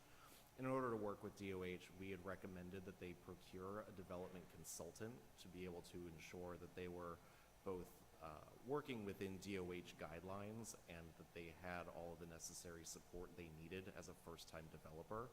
I believe they're in the process of trying to secure that development consultant now so that they can begin working through that process. Thank you. I'll do one more. Okay. And then come back. So we can ask a couple extra questions tonight. Yeah. There's only 3 of us. Okay. All right. Look, they gave me a green light. So, Blight, on to Blight. 25 Sigourney Street is one building, but I would like you also to address Gillette Street, the Gillette Street experience. I know we heard, some members of council heard the whole Gillette Street saga at some point in time, but I think it's worth repeating, especially for anybody else for anybody who hasn't heard it, so that we can understand just how successful the city can be at times. But I also would like to hear about how we're going to be really successful on Sigourney Street as we work on Gillette. Which one would you like first, sir? Your choice. I'll defer to Mr. Perez on 25 Sigourney, and I'll end with the good news on Farmington Gillette. Thank you. Great question. So 25 Sigourney Street is a property that where we've reached out to the owners a year ago. We started getting complaints from the fire department and the police department that they were responding to alarms there many times a week. There was no power in the building, no working elevators, so whenever we had to sweep and secure the building, we had to have our personnel haul up the 15, I think there might be 20 floors on that building, and clear every nook and cranny and room with flashlights to make sure that everybody's out, including the sprawling multi-story garages that surround the building. Police and the fire department tipped us off that things had started going south really quickly. We got a hold of the owners, and we made it clear to them that they have a serious problem on their hands, that vandals have gotten into the building.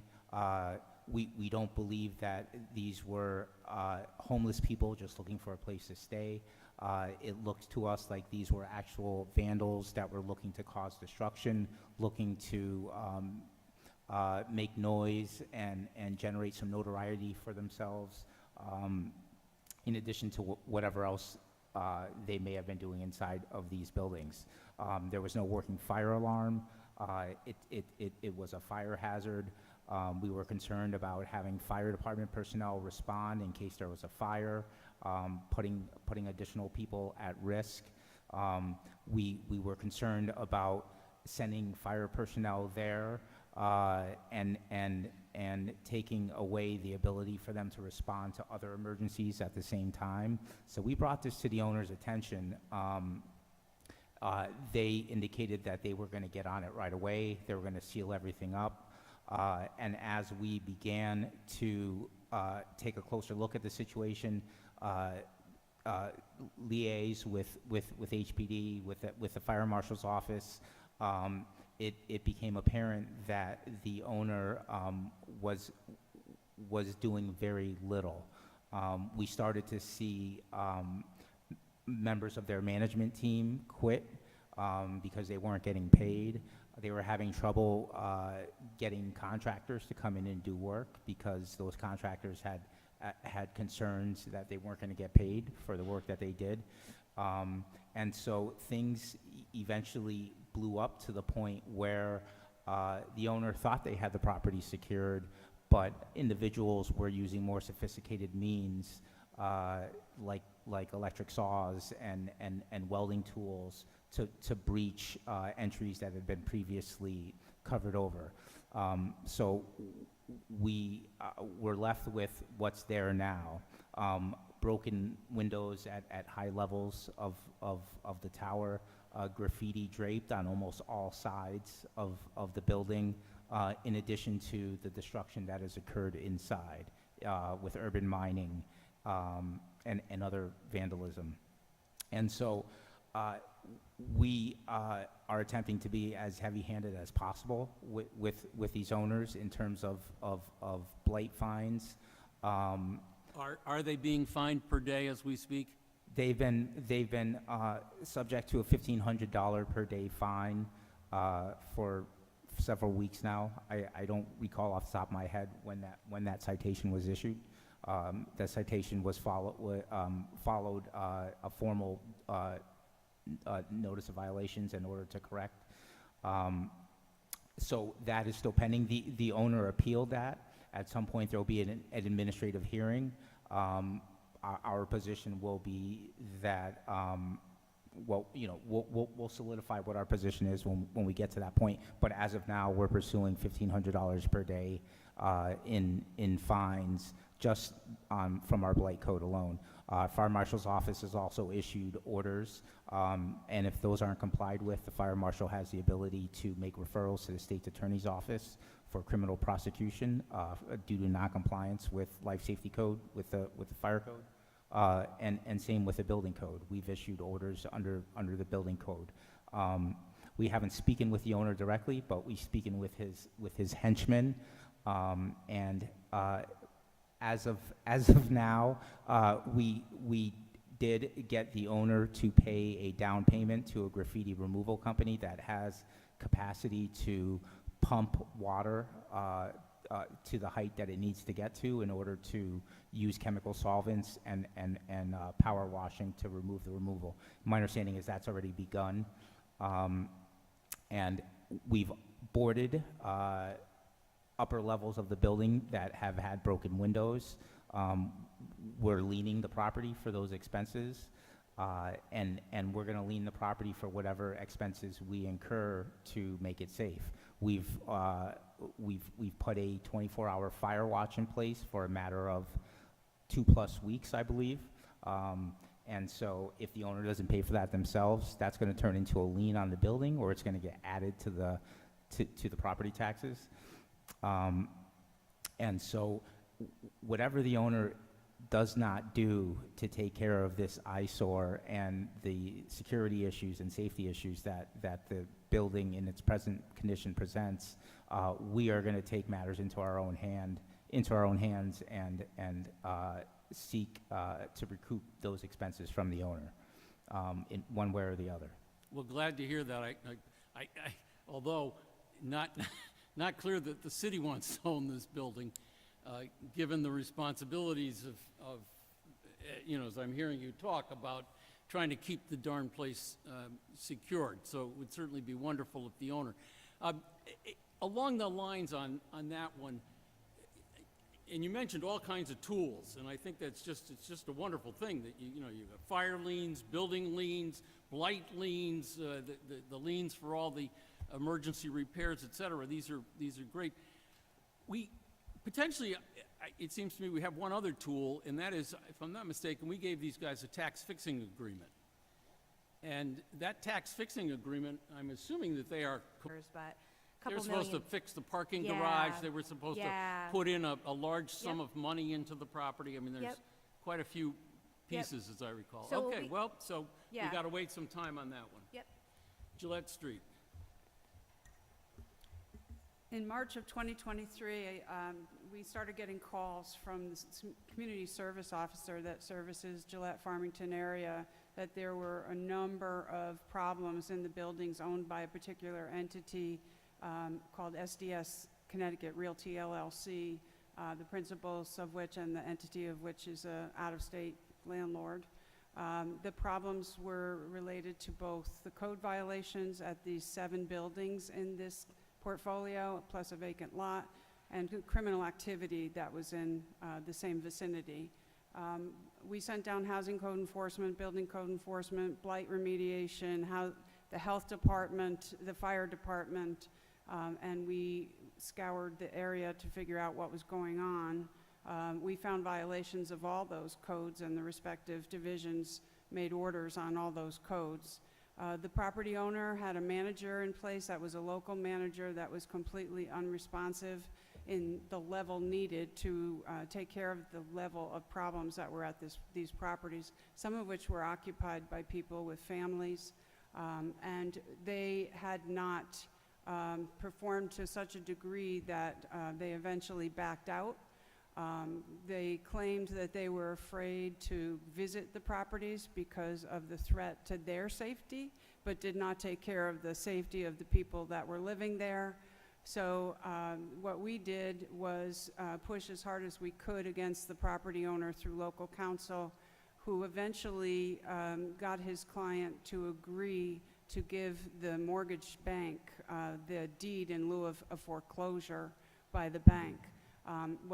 What brought the bank in was one of the things that is done by the blight remediation team. Mr. Prez and team determined who the mortgages were with, reached out to them, let them know about all the violations at their secured property, to see if they would assist in getting the owner to cooperate or do the work themselves, and they did assist.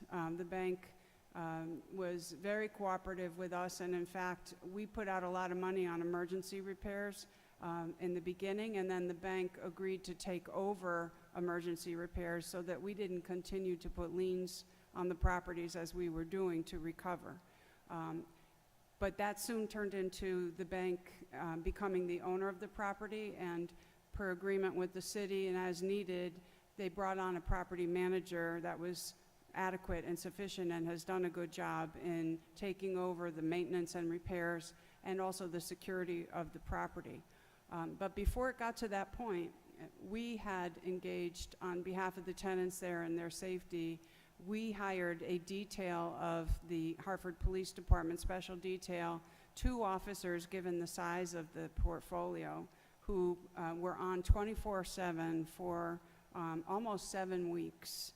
The cost of which was coming up towards $300,000. We liened the property for the cost of that, and the bank has already paid those liens off in full. It calmed the area. The type 1 crimes that were reported in that area by HPD over a period of many months went to nothing after we put into place the security that was needed, which is under the authority of the Housing Code for the City of Hartford. It was ordered by Housing Code, and it went through in addition to all the other code enforcement work that was done. The property is now stable. As I understand it, the property owner, the bank, has a contract in place for the sale of the property at this time. I have just written to our contact at the bank and asked if there's a further update. I know the owner was walking the property last week, inspecting it for due diligence, and I have a meeting with our attorney and the bank's attorney and the bank's representative next week to talk about how they're going to finalize the last bits of money that they owe us for some fines, which we said we would not negotiate until the property was sold. So it looks like it's close to going to a new owner. We do look at it as a collaborative success. The new owner, the City of Hartford's various departments of public safety, and the tenant organizations that pushed for a proper place to live, because they too were involved with this solution, as was council. So we are happy about this result, and we hope that the lesson is learned by property owners in the city that you may not run properties like this, and the city will use its tools and will take necessary steps to protect the people occupying them and the first responders who have to come in case of emergencies there. Thank you. Great job. Thank you. Thank you. I'm now debating between Mr. Chair and Sir Chair. Been thinking about, which one to go by now. But let's, I think you should go by any of that. Madam President, your turn. See what you did, Randall? Got into his head now. Jeez. Good evening, everyone. Thank you very much for a presentation. I'm totally impressed with all the division presentation. That was excellent. So I am going to start with your organizational chart and ask you about your 20-something vacancies. Why is that? Why is it taking so long? Okay, so let me start with, let's start, as I mentioned at the outset, the Inspector 2s and the Planning Department as a whole. I want to segregate those two because they are highly unique, they are special, and they cannot be talked about in the same breath as our other vacancies. Inspector 2 requires state licensure. These are specific to people who have worked in the construction field. In order to get that license, you must go to the state, you must participate in a class, and you must have extensive experience in construction. You can appeal that, or the word they use is challenge, and take a test without actually taking the class, but it is very difficult. I have 3 people in my department who have tried multiple years, and we're not allowed to take the test. If you can't take the test, you cannot get the licensure. Separate from that, these are construction jobs. So as we know in the pandemic, lots of people who would have potentially worked past 65 decided, I'm okay with the money I have. And there was a great attrition in the field generally. This is a statewide issue. It is a national issue specific to this particular job function. The state did not have classes for 2 full years during the pandemic. So separate from the difficulty of actually getting the licensure, there was no opportunity for 2 full years. They had their first class last year, 34 people graduated. During that time, I was told, because, and Judith, the people in the building department, it's a very small group, it's a tight-knit group of people, so we have our ear on the ground to what's going on. Virtually all of them had jobs while they were doing the training in other towns. So there wasn't even an opportunity to hire those people. So I wanted to segregate those 5, because that takes us down to 15. It's a huge number. It's a problem. We are doing everything we can. As you know, that particular one is the one where we raised the raises. They also get a $10,000 a year or $5,000 every 6 months bonus for up until 2026. I have had multiple people apply for the job. I've given offers to them. At least 2 of them were immediately given raises and promotions at the places that they work, because there are so few people in the state. So I just need to underscore that this is not an issue of not working. This is not an issue of HR not going forward or us not putting effort out. It is an issue that there are very few people. Now, to hopefully lighten the mood, there's a new class. I know we have at least 1 applicant, and I will take any applicant at this point. Separate from that, CROG has put out an RFP specific to this issue for Inspector 2s, and Hartford is their, I don't want to say their test city, but we are their target city for this. So we're working with HR, we'll have to talk with unions, and that's very preliminary. We literally had some of those conversations this week to figure out if there are people that we can hire on a part-time or per diem. We have not worked any of that out, but that's how much time and effort just this one position is taking. So I just wanted to segregate that out because it is unique and special. I understand that. Yep. So you guess, I would say you're thinking outside the box?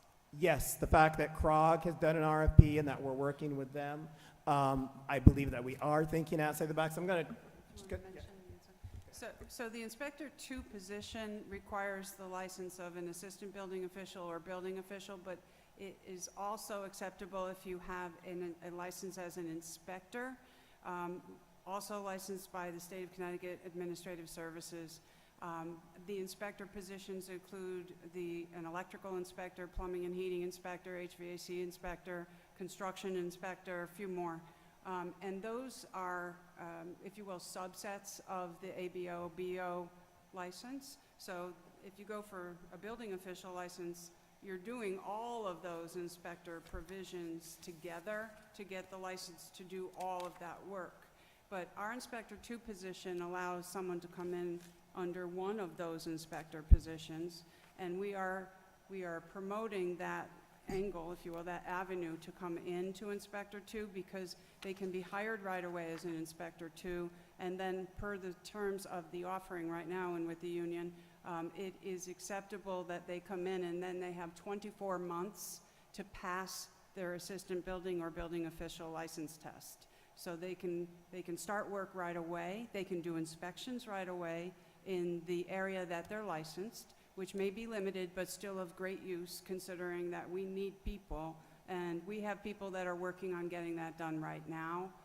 That's an easier test. I mean, the building official test is, I think, now 11 books that they have to be at least proficient and know where to find answers within them. It's open book, but it's still very difficult. These licensure for the inspectors, we're talking about like one book each. So it is much more reachable for people who have a trade already but don't have the building official license to get into DDS, and then from there we can support their entry and studying to get the ABO that we'd like them all to get.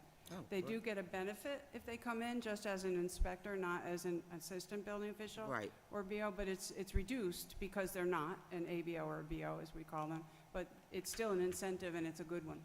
And just to add to that, we actually rewrote the spec about a year and a half ago to allow for that in terms of thinking outside the box. Myself and HR, we had done that many years in the past.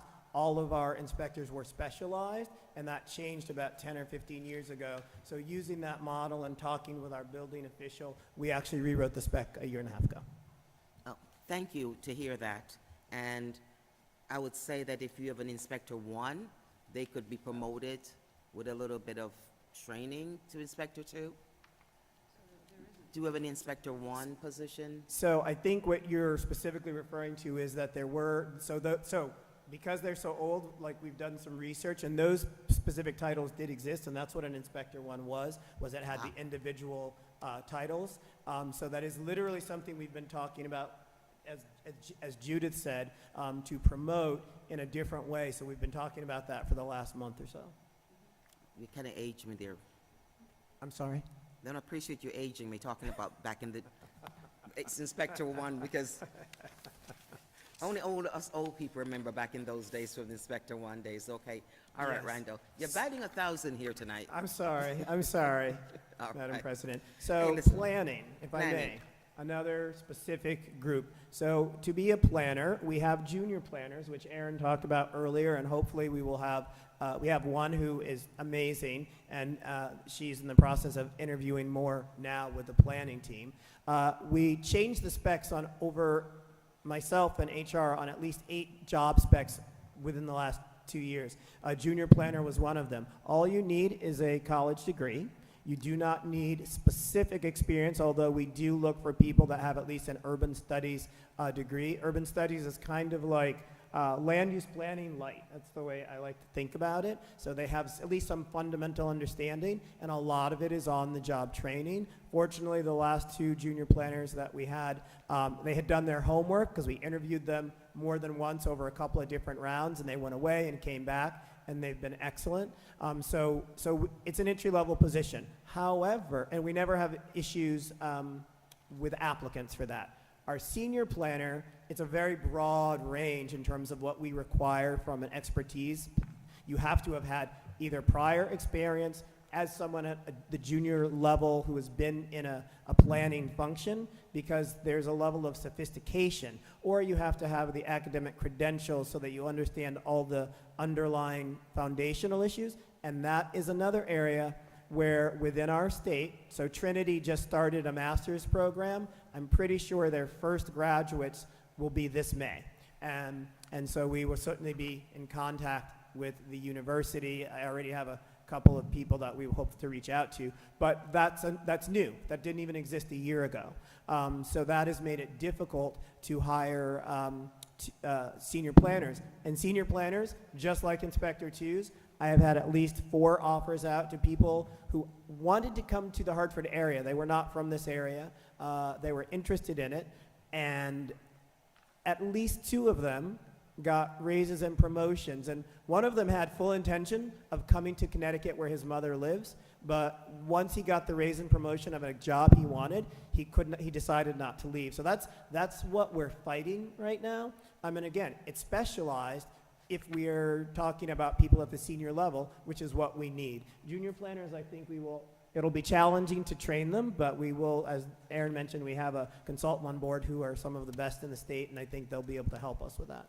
So Okay. that deals Thank you with for that. Didn't you guys years ago used to have some college kids who came in, you Well, know, So the short, did you want to say something there? I see you. and whatever happened, because some of them were planners from like UConn, you know, in that school, and those are how you form relationship to get them to come and work for you.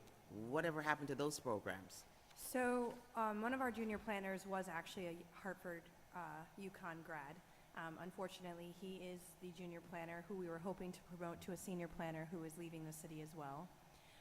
We actually do have we have a part-time junior planner right now who also, same thing, college. He actually interned on the ED team last year, fell in love with urban studies, and he is acting right now as a part-time junior planner on our team. The issue, I think, is to underscore a little bit more is when planning is a super broad field, and which is why you have the divisions split up into these 3 divisions. Owen is a principal planner. He's one of our highest ranked planners. Grace is a senior planner, but they don't touch plan review. They do transportation planning. They do community engagement, planning studies, redevelopment plans. The need within our department right now is technical skilled plan reviewers. And even if you have a master's degree, that doesn't necessarily mean you've had hands-on working experience with site plan review or form-based code or zoning regulations. And so the challenge is we've always been able to bring on junior planners because of the fact that it doesn't require much. We've had a great opportunity to bring them on and start training them, but the junior planners do not have any senior level staff that can help them. So we had 2 senior planner positions. Because of the need, we actually reclassified 1 senior to a junior, which is why you see 3 junior planners. And that was done recently because we weren't able to fill the senior planner positions, and we really just need folks to help us move those permits. But it's so incredibly critical that we bring on a senior planner, a chief staff planner, and a planning director who's skilled AICP, can do plan review. It's incredibly important that we have that because our form-based code, if 95% of our applications are administrative reviews, you need that technical skill set in order to be able to move projects and applications. As Randall stated, we've solved that for the interim by bringing on a planning firm that is doing that for us right now, but it's not the end solution. I think we do definitely need to figure out how we can attract more skilled planners. But I will say that does have a lot to do, similarly to the building official, is that there's an aging population of building officials and an aging population of planners across the state. And the planning field, because we didn't have schools here in Connecticut that actually offered planning, master's degree in planning, Connecticut has always been lagging on their ability to attract planners, and we have the same issue. competition with other municipalities, competition with work from home, that continues to be the issue. And if I may, just a Sure. couple of quick things, because there are a couple of changes because things are very dynamic in our department and change all the time. So underneath the Don Chapman there, the one-stop shop, it says that that's vacant. Someone did sign an offer letter and will be starting in 2 to 3 weeks. So that is not a vacancy. And separately in our economic development department, the senior senior project manager, excuse me, that is it's in the middle. That is also one that we extended an offer and have an extremely excellent candidate that we're very happy, and she will be starting, I believe, towards the end of May. So when you look at those areas, planning, JITS Inspector 2s, then our vacancy, we have them, but it is not as strategically a problem. It's something that we can manage. Our problem is Inspector 2s and planning. I have told the administration, HR, that it is a challenging area that we need help in, and we're all working collaboratively to try to make a difference in that. And to your point, we do have to think outside the box, reach into those schools. I talk with HR on a regular basis on these opportunities as well. And also, don't forget to tell them to promote the $10,000, homeowner program that the housing department is promoting. Well, you heard that Matt said he wants to get it into all of the onboarding, these are his ideas, and I'm like, that's amazing, and it's awesome. Yeah. So let me just finish up with my last question to housing before my colleagues are giving me the eyes here. I'm gonna have fun then.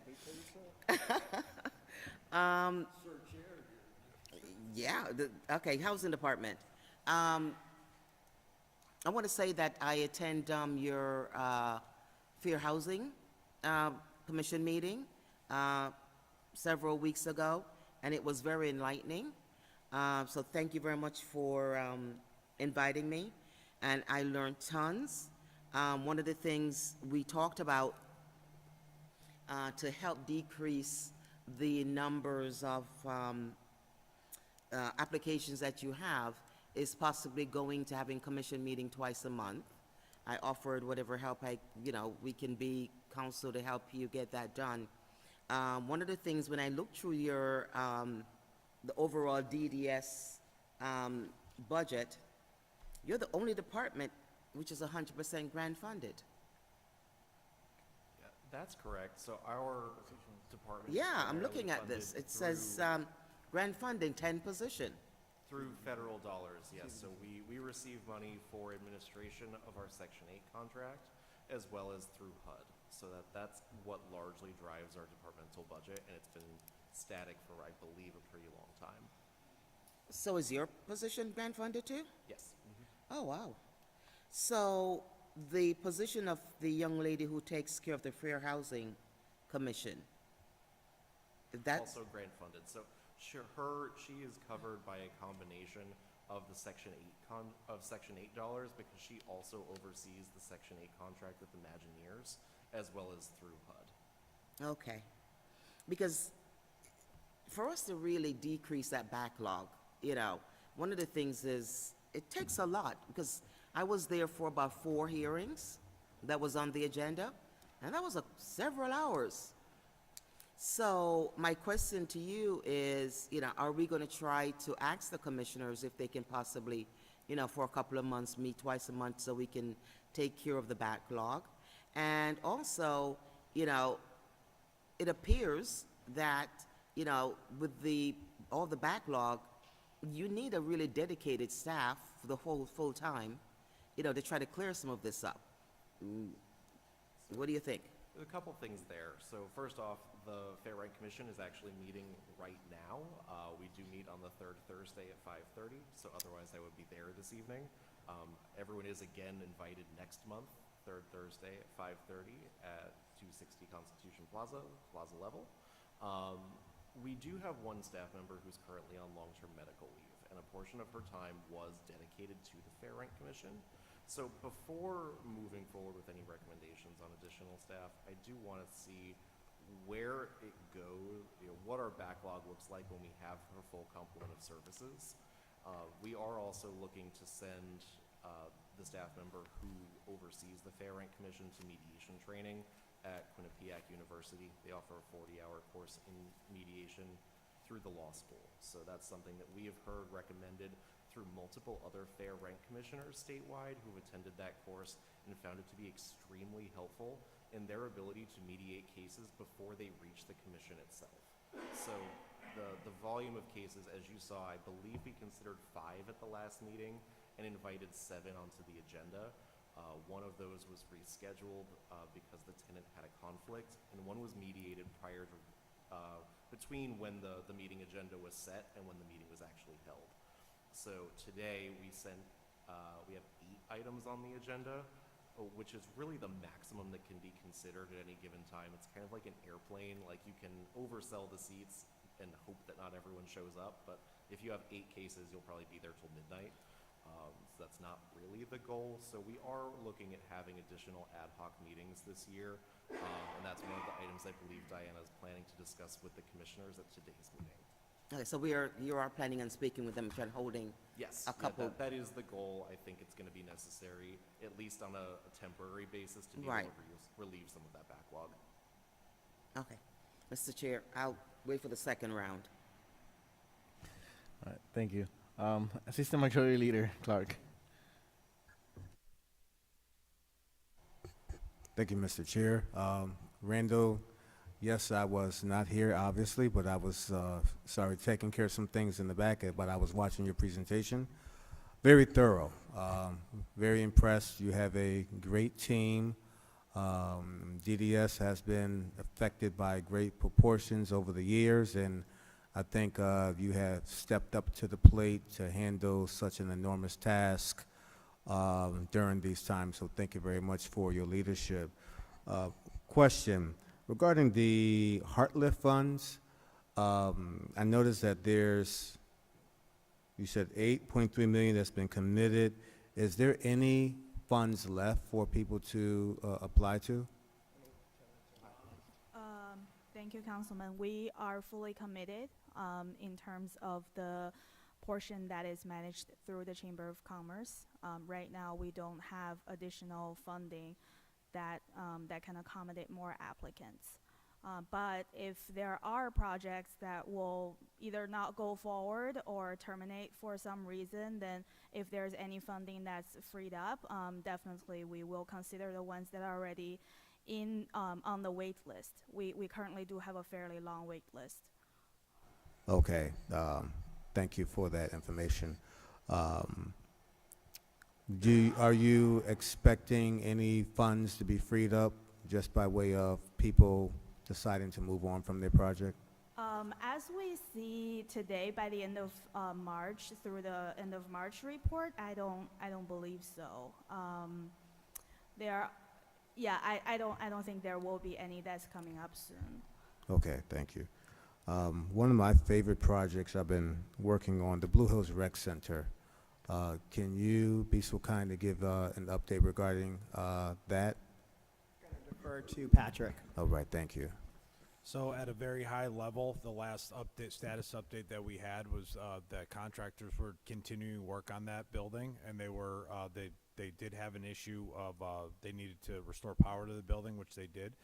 I know the last update that we had were that they were just working through some change orders. So that's the answer at a high level, but I could obviously give you a more detailed answer at a later time. Thank you for that.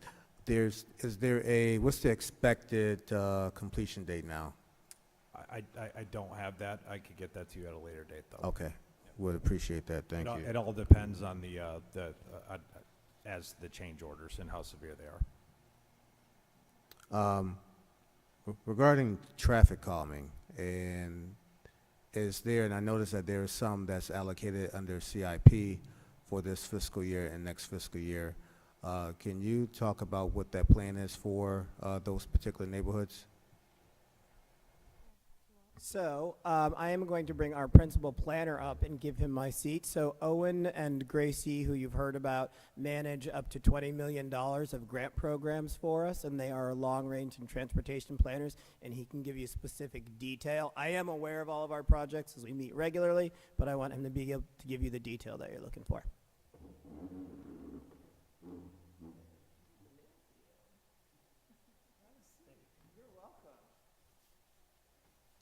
Thank you, Randall, and good evening, Chair and Council.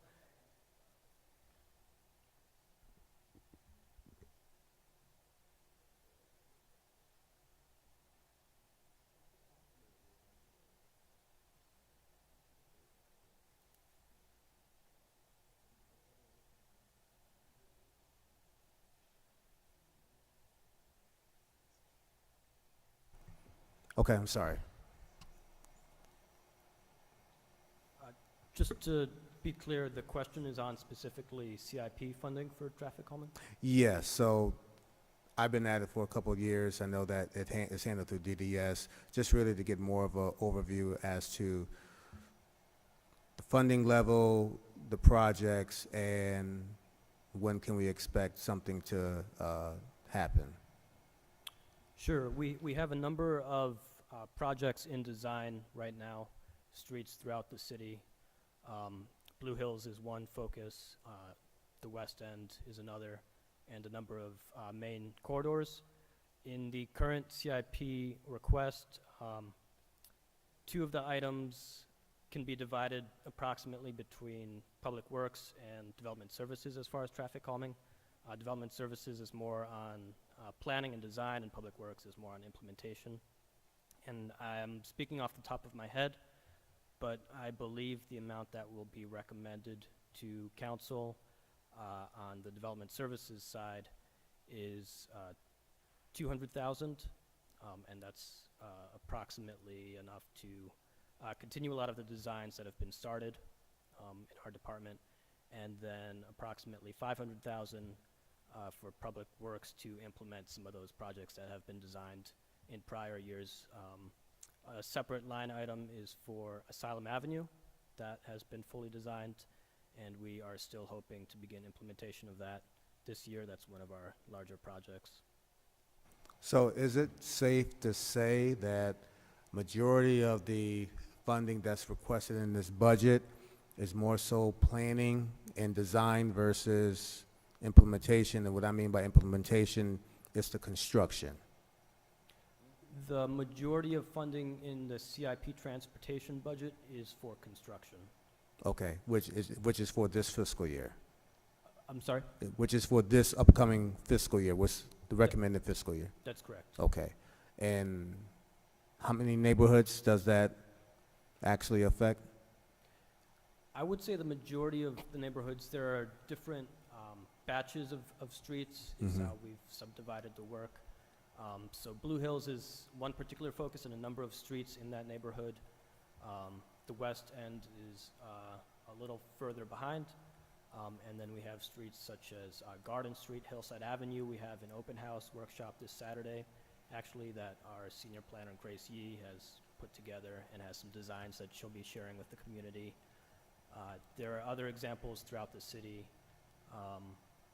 In Asylum Hill, the Northeast neighborhood, Hampton Street, has been almost entirely designed, and that is another project where we're looking for funding to implement it. That's not recommended in the budget that will be going to council, I believe, but we're still looking for grant funds to implement that project, as well as a number of other projects that have been designed but are more expensive. So our general strategy right now is to implement as much as we can using what's called a quick build strategy, or tactical, where we try to get in a number of lower cost improvements to sort of illustrate the kind of traffic calming that we're interested in. And then once there's more of an acceptance or demonstrated benefits to those, seeking funding through various sources to implement those in a more permanent way. Thank you.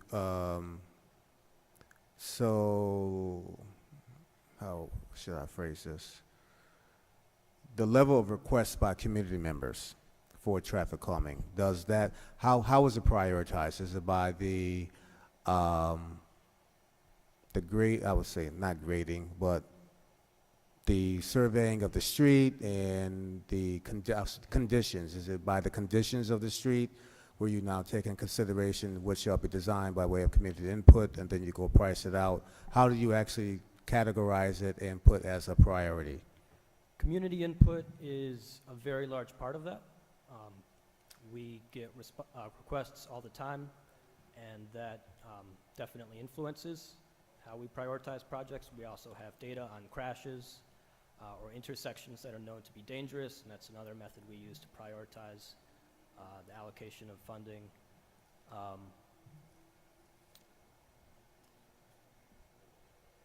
If I may, I'm just going to jump in 1 second.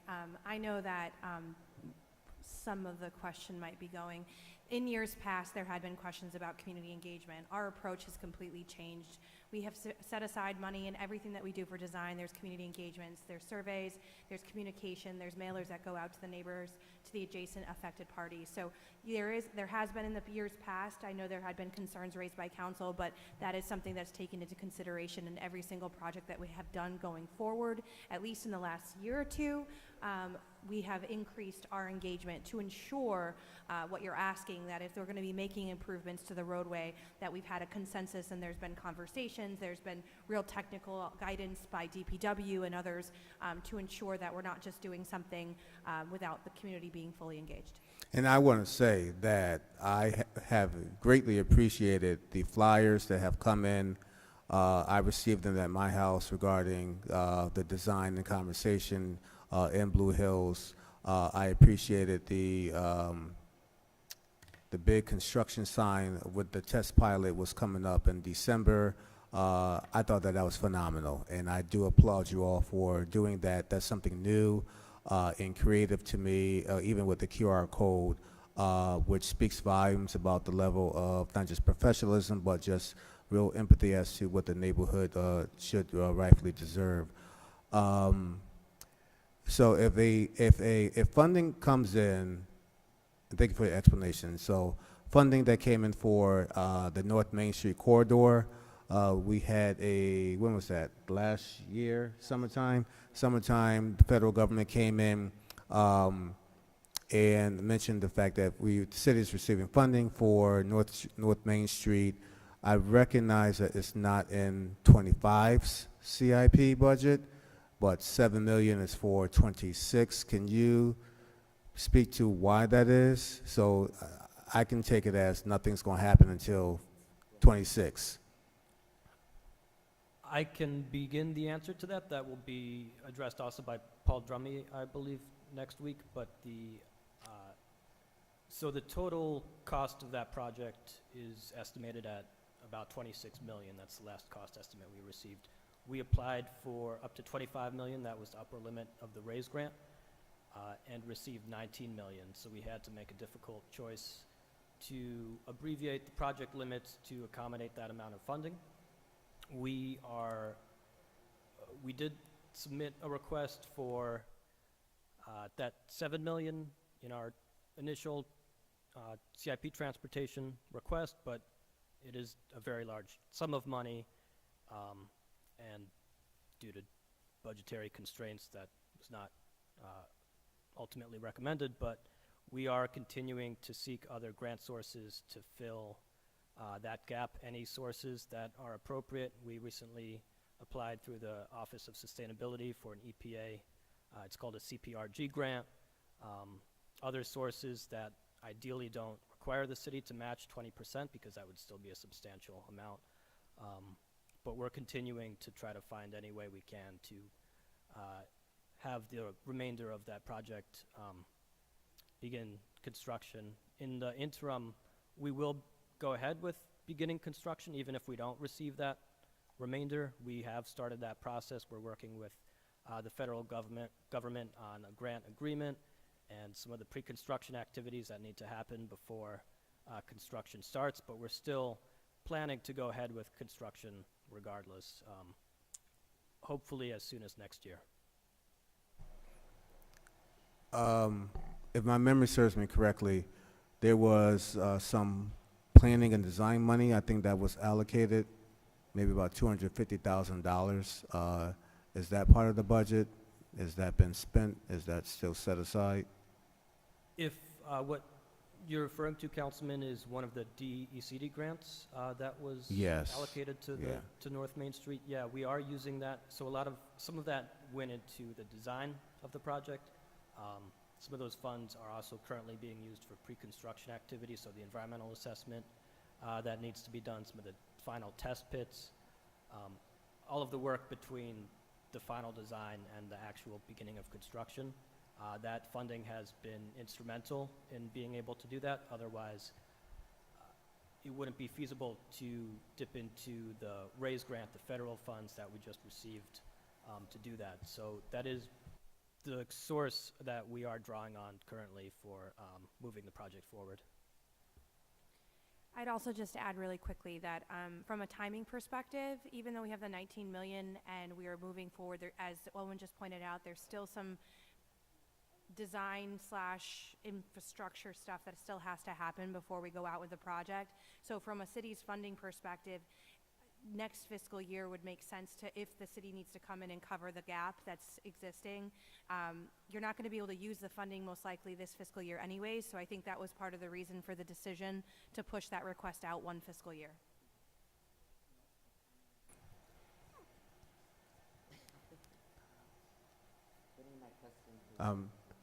Thank you for that. As you can tell, that's more so a Paul question. Yes, I would say. You can say that. That's it. No, I would definitely defer that to Paul. Okay, so we got CIP next week. All right, Mr. Chair, thank you, because I feel myself going down the rabbit hole. That was like one round and a half. Well, you haven't asked any questions. I haven't asked any questions. Questions through him. So you have Council President asking her questions through him, and you just threw me off now. And she wants a second round, so let's see how that goes. Maybe many of my questions have been asked, but as they've been asked, I just keep creating new questions. So I have like backup questions here. Let me start with the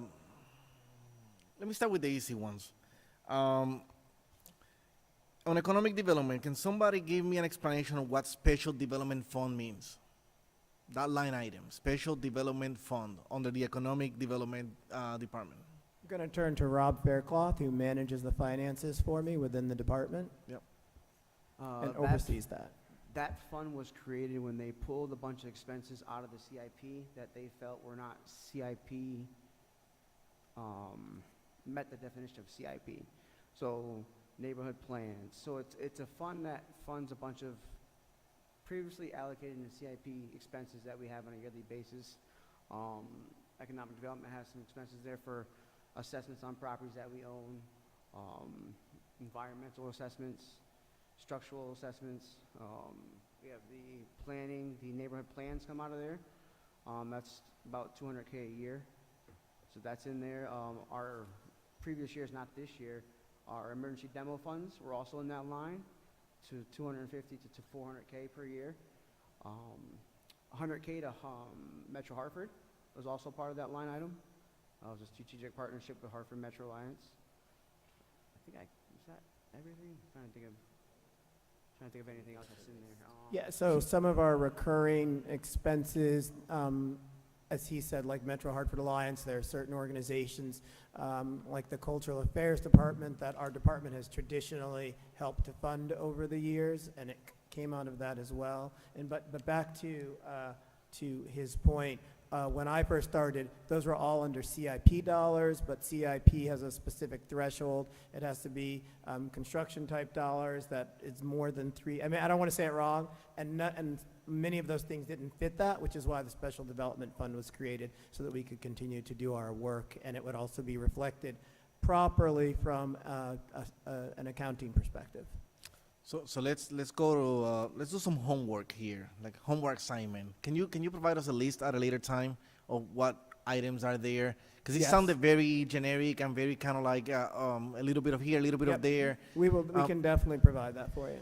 And I only ask because when I'm looking at the budget, this one has a big swing of about $420,000 decrease compared to last year. But more importantly, expenses on the first 6 months of that particular line item were only $62,000. So out of $1 million, only $62,000 were spent through December. So are these seasonal expenses that you expect to spend more on this second half of the year?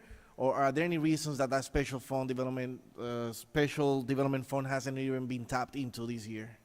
Well, I will start by saying some of the special development fund line items are items that have to be contracted. So as we get into the year, sometimes they're not contracted until the beginning of the third quarter. So sometimes those expenses get spent late in the year. So that is part of the issue. If Go I ahead. may, we have neighborhood plans, another 262K, I believe, is pending with procurement. But I guess finance had an issue with it being in the general fund because it's been a multi-year thing, and we've had to go back to finance and ask them to move it to a special revenue fund every year to continue to use the funds because general funds elapse at the end of the year. So they're hesitant to give me a large PO in April. So we're trying to move it to a different fund.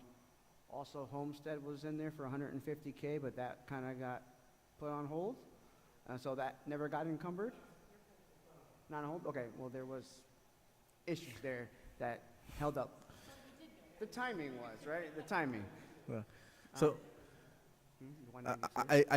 I almost want to move away from this and go to my next question, but now we're going into this kind of like area where I'm like, okay, another question now. So you have, on the budget, you have $1.5 million. You've only spent 62 through December. I understand there are some that are in the pipeline, and do you expect to spend 1.4, which is the remaining, through the end of the year?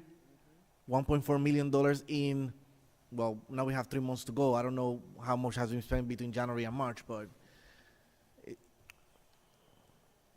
So I can give you a summary of where things are and where we could possibly spend before June 30th, specifically, in an email in the next couple of days. I think the 400K is such a large number for emergency demo, and we haven't had any emergency demos this year. So that's almost $500,000 right there that's not probably gonna get spent. Yeah, so there's another 400K that's neighborhood plans and the homestead that just has been delayed. Well, And then I'll- the Hartford Metro Lawrence, that contract hasn't been renewed, so we didn't cut the 100K to them this year. So there's a bunch of items that just didn't happen. so I'll definitely take you on sending something in the next few days, just to have a better idea on that particular line item. So now moving away, I thought that was the easy question, so now I have to take that back. So if I go to the KPIs for the blight remediation team, on the KPIs, the last line item on page 26-10 on the budget book, the blight fines collected. So I see that for the projection for this fiscal year is going to be $249,000. I believe on the presentation you said that you've collected so far 150 something, I believe, right? But then I looked at the previous years, and I see that on 2022, the actual was just about $400,000, decent. Then on 2023, $613,000. So it was kind of like trending, going up on the fines collected. Then this year, we're projecting less than what we put in the budget.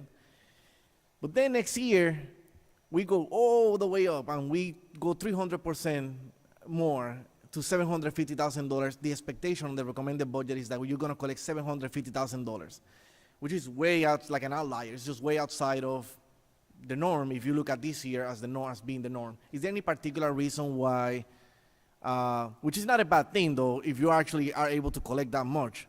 But did anything change in the department that give you that optimism that you're going to collect that much? Before Mike goes, I know you use the word optimism, but I just want to underscore when it comes to enforcement within the department, because it is our mantra. Our first goal is always compliance. Our first goal is always to get people to make the change. And as Judith and Mike described earlier, and I'll let him answer your question more directly, when that doesn't happen, we use all the tools at our disposal to make that change happen.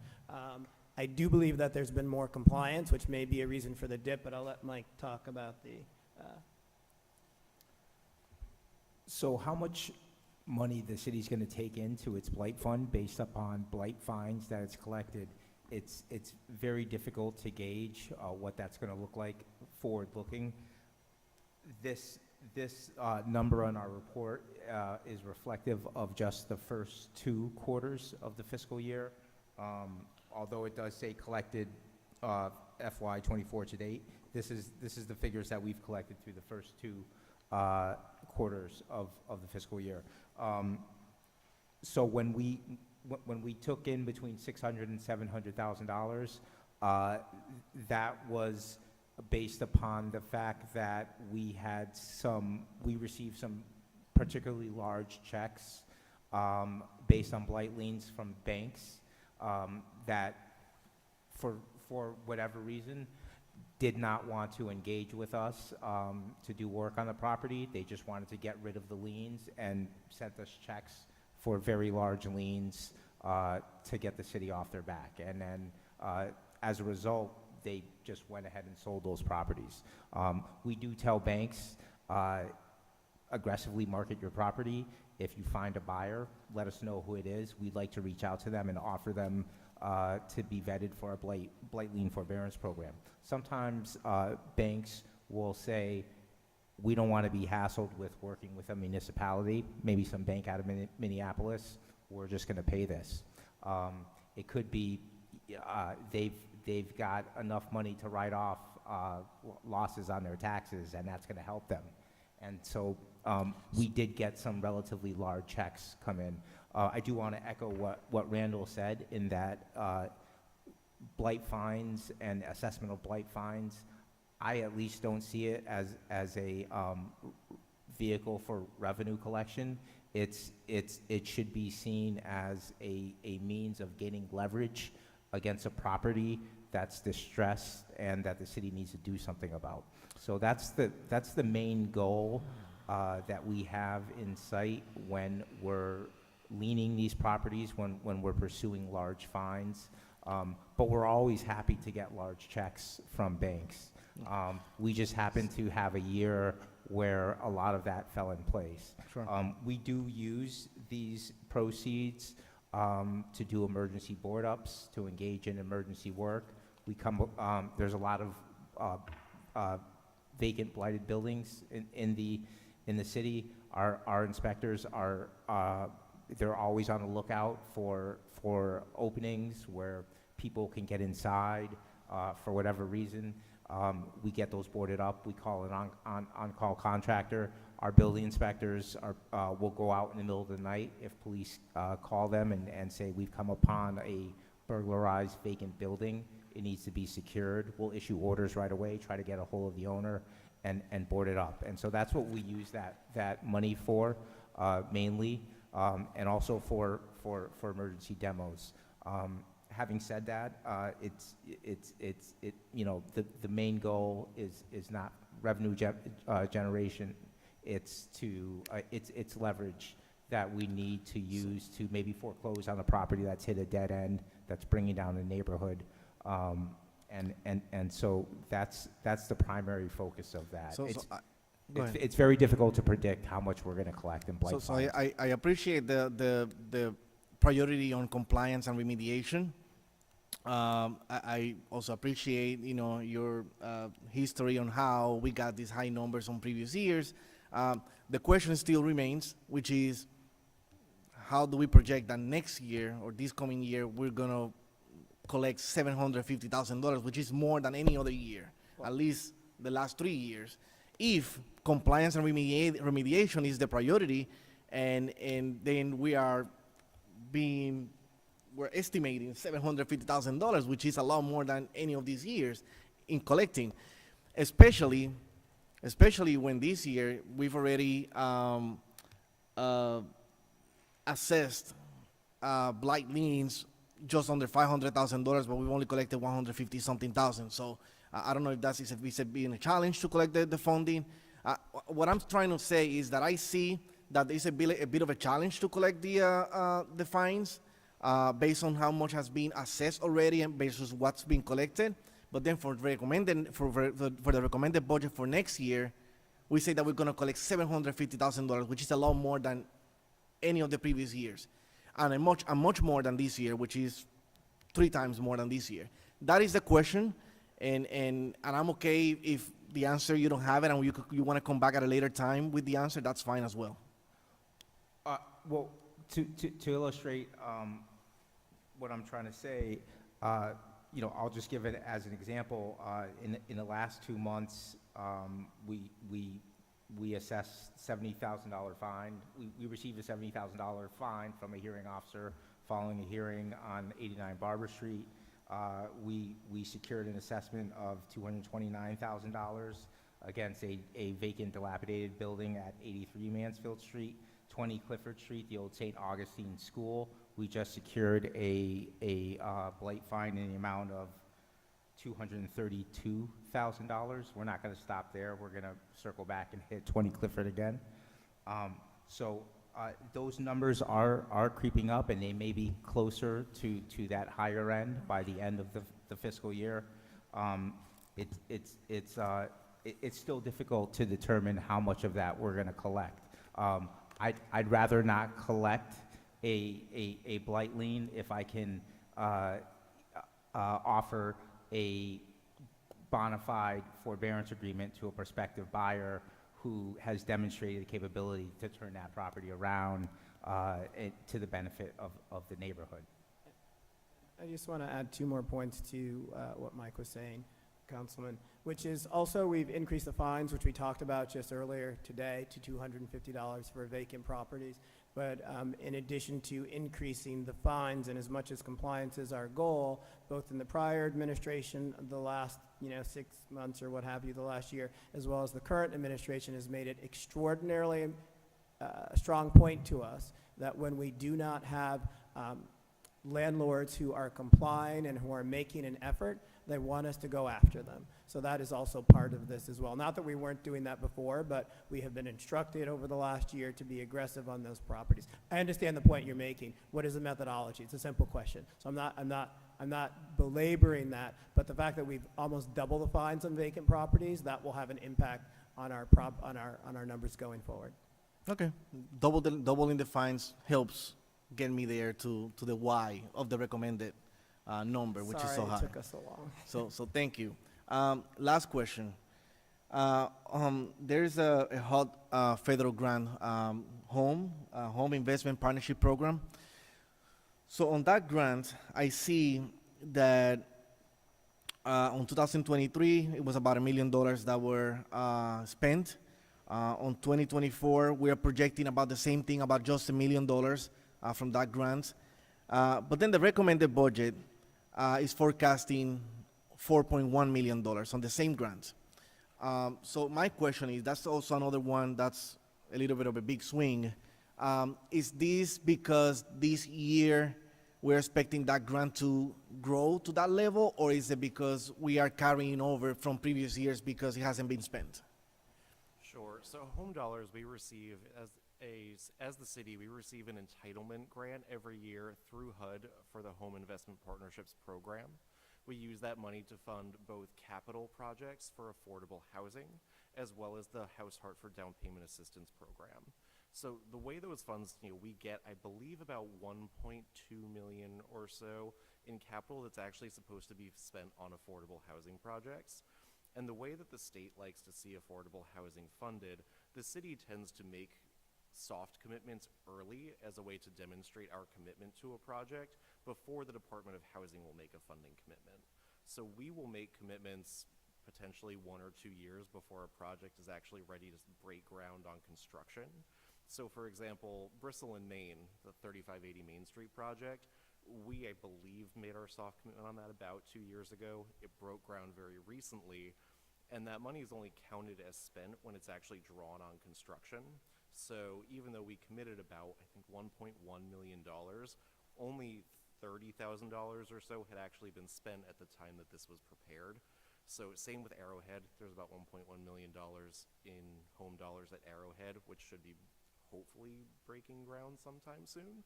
and that would be money that is counted as spent in the next fiscal year. So that money comes in a relatively stable stream and goes out in a very kind of lumpy fashion. Perfect. So it's just more of a timing Yes. and the way that the program is structured. You commit the funding the year, as a soft commitment, and then the spending happens in the year that the construction happens.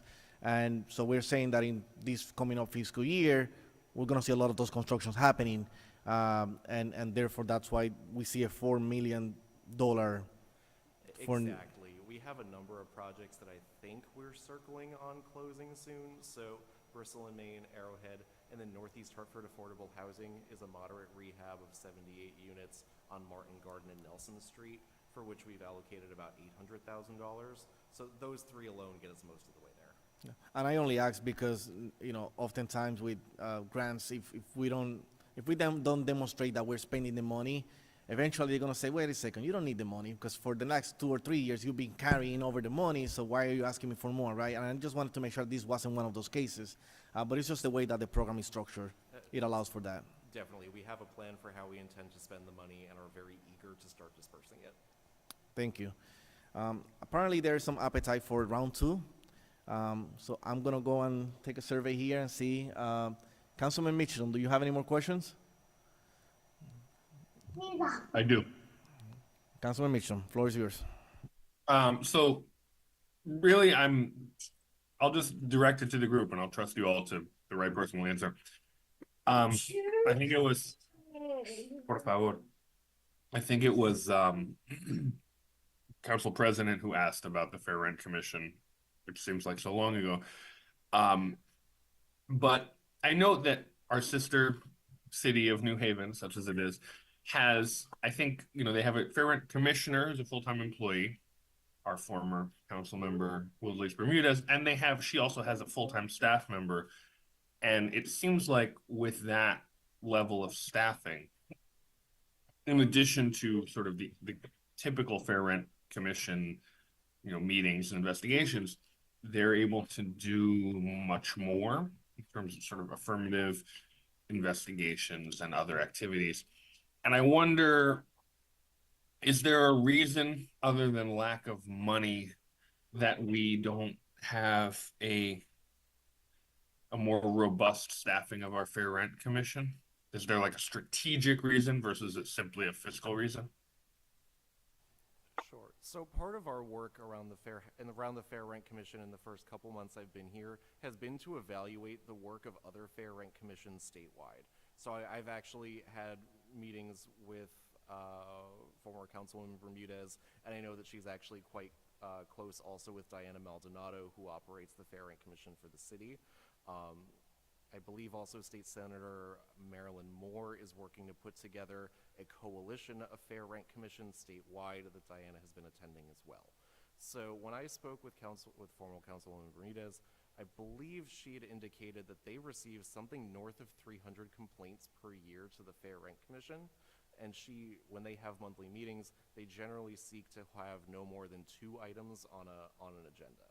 So they really are handling the vast majority of those at the staff level, and are also just receiving a substantially higher volume than we are. So we're looking, I think, to do a little bit more research statewide. Diana and I are planning on attending West Hartford's Fair Rent Commission next Thursday to get an idea of how they operate their commission meetings, so that if or when we make a request for additional staffing for fair rent, that we can really base it on examples of what other staff members are doing and tailor it a little bit more effectively. So a quick follow-up to that, which I appreciate very much that answer, and that makes a lot of sense. When do you have sort of I'm not asking for like a certain date. It's not like I need you to tell me August 3rd, but like, do you have a sense of when you will have completed that study, and then maybe you'll generate something for us, for the public, that says, here's where we think the Fair Rent Commission in Hartford should go for the next year or years? At this juncture, we haven't set ourselves kind of an internal date for that. One of the other things that I've heard is that a lot of Fair Rent Commissions had, if not gone moribund, it maybe had not really been proactively offering their services, because for a long time, up until about summer of 2022, they hadn't been as necessary. So I think a lot of cities are finding themselves in the same position to really try and evaluate what the need is and where that need is held, as well as what specific services that person is providing.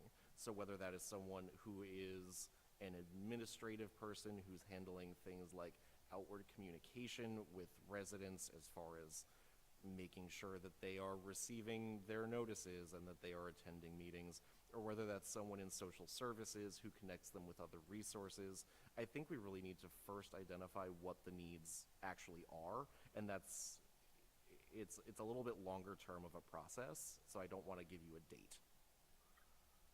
Fair enough. I guess what I'm saying is that I understand that this is a thing that needs to happen, and I just want to make sure, not for the budget per se, but sort of following up, that we as council, maybe we can come around and say that we want some interim report or something, in 6 months or whatever, so that maybe next budget year we're ready to do the thing. So I was hoping to get a sense from you of, would it be reasonable of us to say, report back to us in October on this question? And I mean, and if you don't know, you and I we can have more conversations about that. So I don't need to beat that particular dead horse right now, but that's why I'm asking. I'll just put that on your radar. Thank you. That's all I have.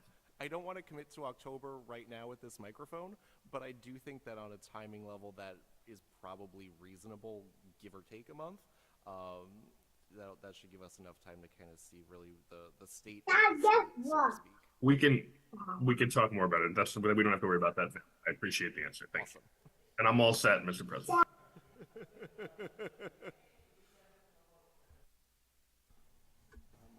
Yeah. Councilman Gill.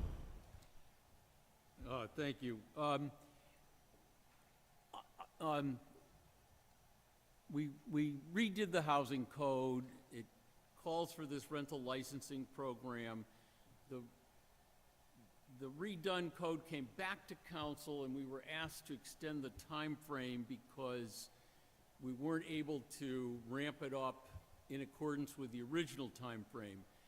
So I'm just wondering where we are today. Are we on track with the revised time frame so that you won't be coming back to council saying we have to extend it out another year?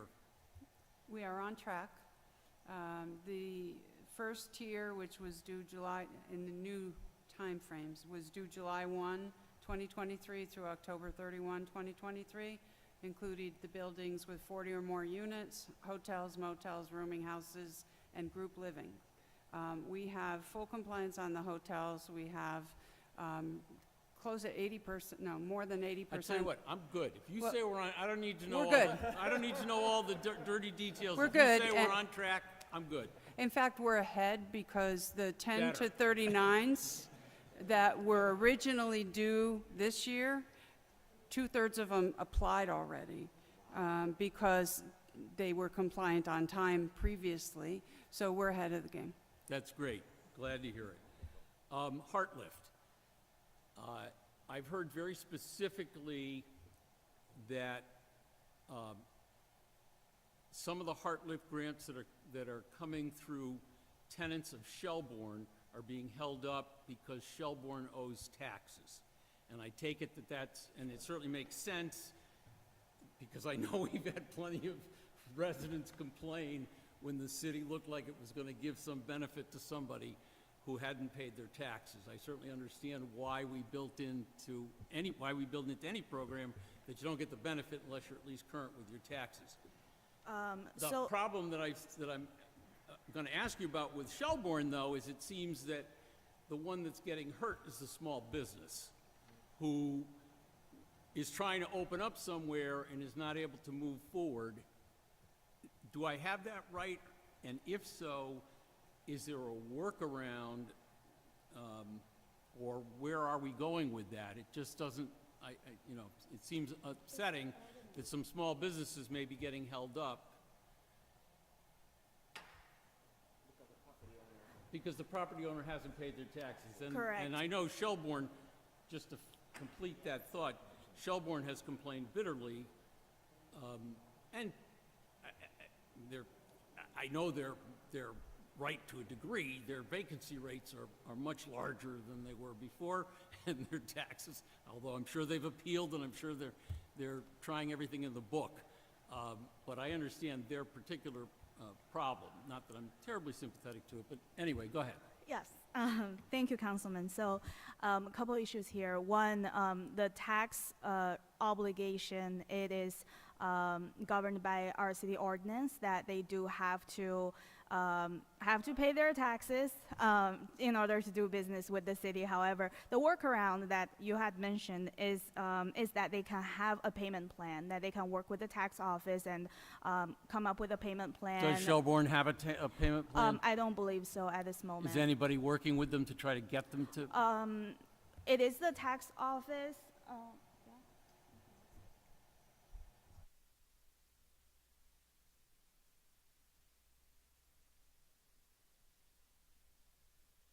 We do have a senior project manager that that manages Hartlift on our end, as acting as the liaison with the tax office. So I am very aware of the issue that you are talking about, the specific property that you are talking about. So we have been in communication with the tax office to see if there's any progress. I don't think as of last week we've heard any progress that Shelbourne has made specifically on that one property on Pratt Street, coming up with a payment plan. So the Heartlift program is designed to have the property owner as the applicant. So they are the direct recipients of funds. We understand there may be some unintended consequences because of the way the program is designed that may be not benefiting small. Well, and my only point, I mean, I'm asking the question so that you do follow up. Yeah. It strikes me that we designed the program, so it also strikes me that we could change the program. I get it that that's the existing program, but I also, we're perfectly prepared to change the program if it made sense to do so. If we now find out 2 years in that there are certain unexpected consequences. We have but anyway. Right. We have allowed certain payments to go out to small businesses directly if they have contributed to the build-out construction costs. That is one change that we have made in terms of the landlord-tenant relationship. But because of the tax obligation and everything, it is very difficult to change the parameter while we're already pretty much fully subscribed at this moment for Heartlift. So we will look into the Shelbourne very specific property and their tax payment plan. Yes, and we'll get back to you. Last question, bus shelters, are they considered blight? Is that under your jurisdiction?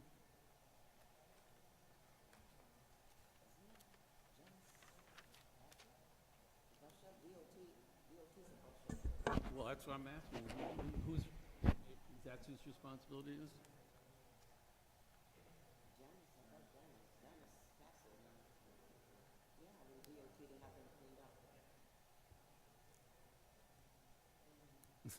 Can you give a blight lien to DOT?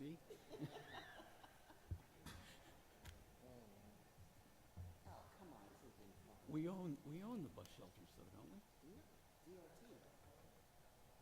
I don't think DOT owns the ones on like Capitol Avenue and.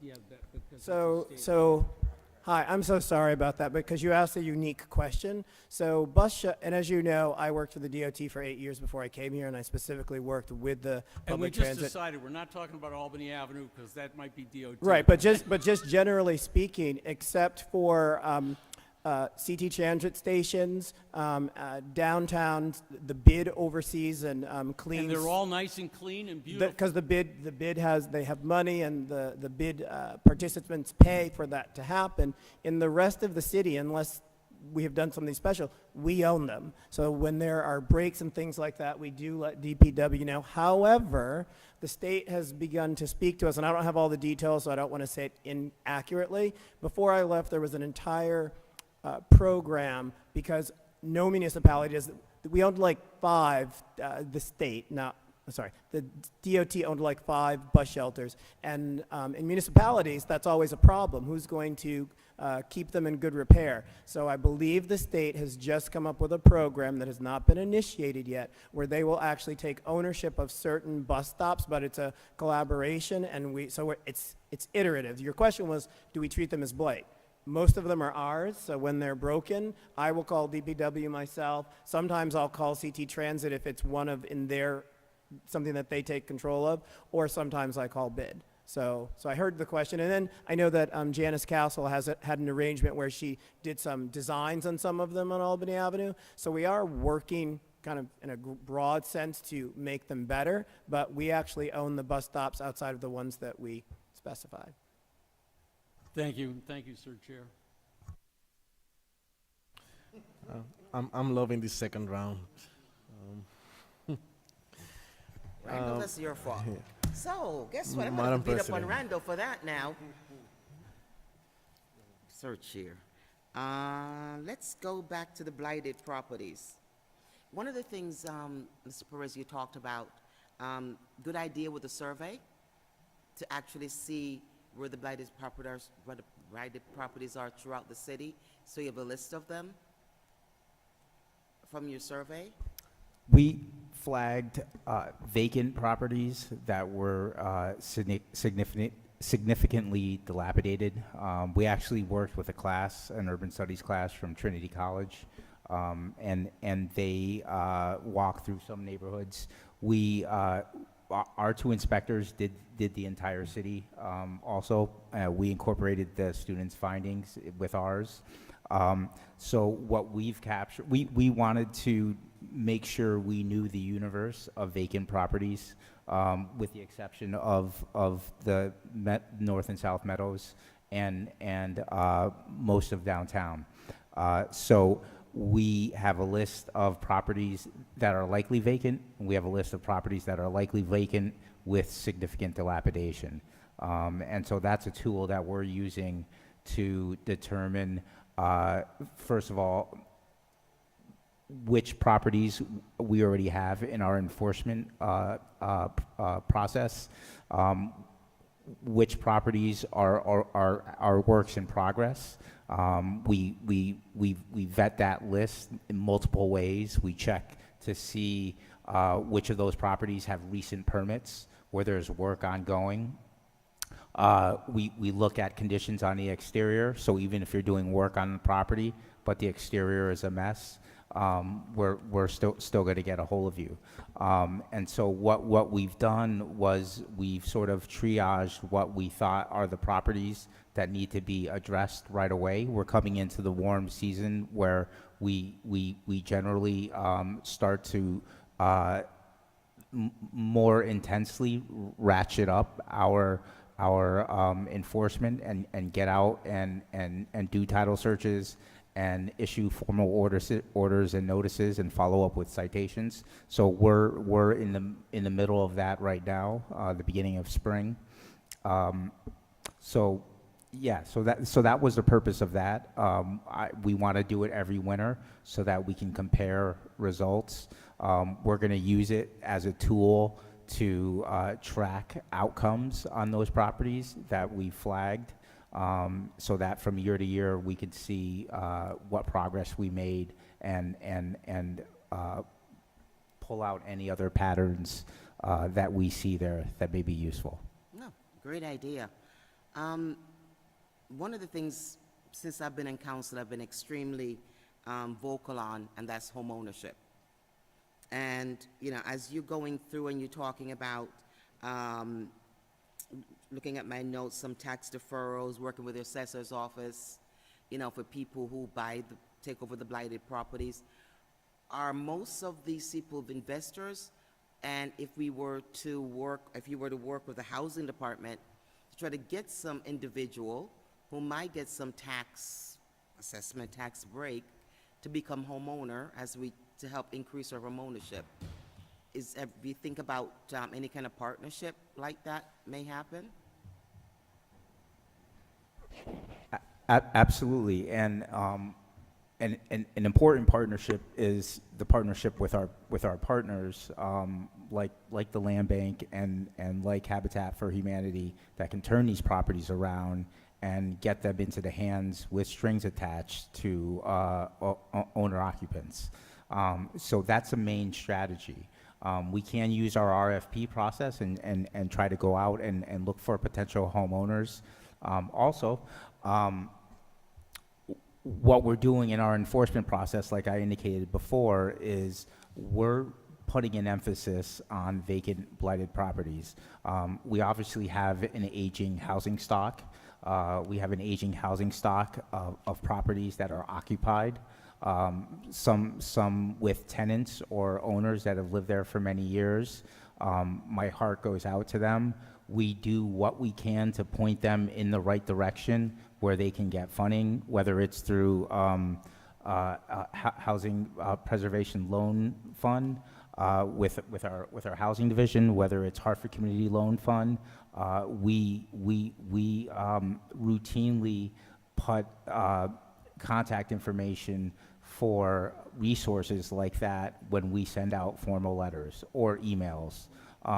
We knock on doors and we attempt to have conversations with folks that are living in these buildings. We don't want to find them necessarily. We want to connect them with help, whatever help that may be. And so I'm excited to try to work with Matt and identify any funding sources that we can find to help our seniors, to help our veterans that are living in aging, dilapidated houses with leaking roofs, with dilapidated porches, with overgrown yards. We desperately need help for that segment of our population. Thank you, Mr. Perez. Mr. Strub will tell you can't use HUD funds for painted surface. Have I learned, Matt? That's correct. The Housing Preservation Loan Fund uses federal dollars, so therefore those projects are subject to federal requirements around remediation of lead. So what we typically will do in those situations, in order to avoid triggering other potential expenditures that a lower moderate income homeowner can't necessarily take on, is we avoid disturbing paintable surfaces so that they're not otherwise subject to those lead testing and remediation requirements.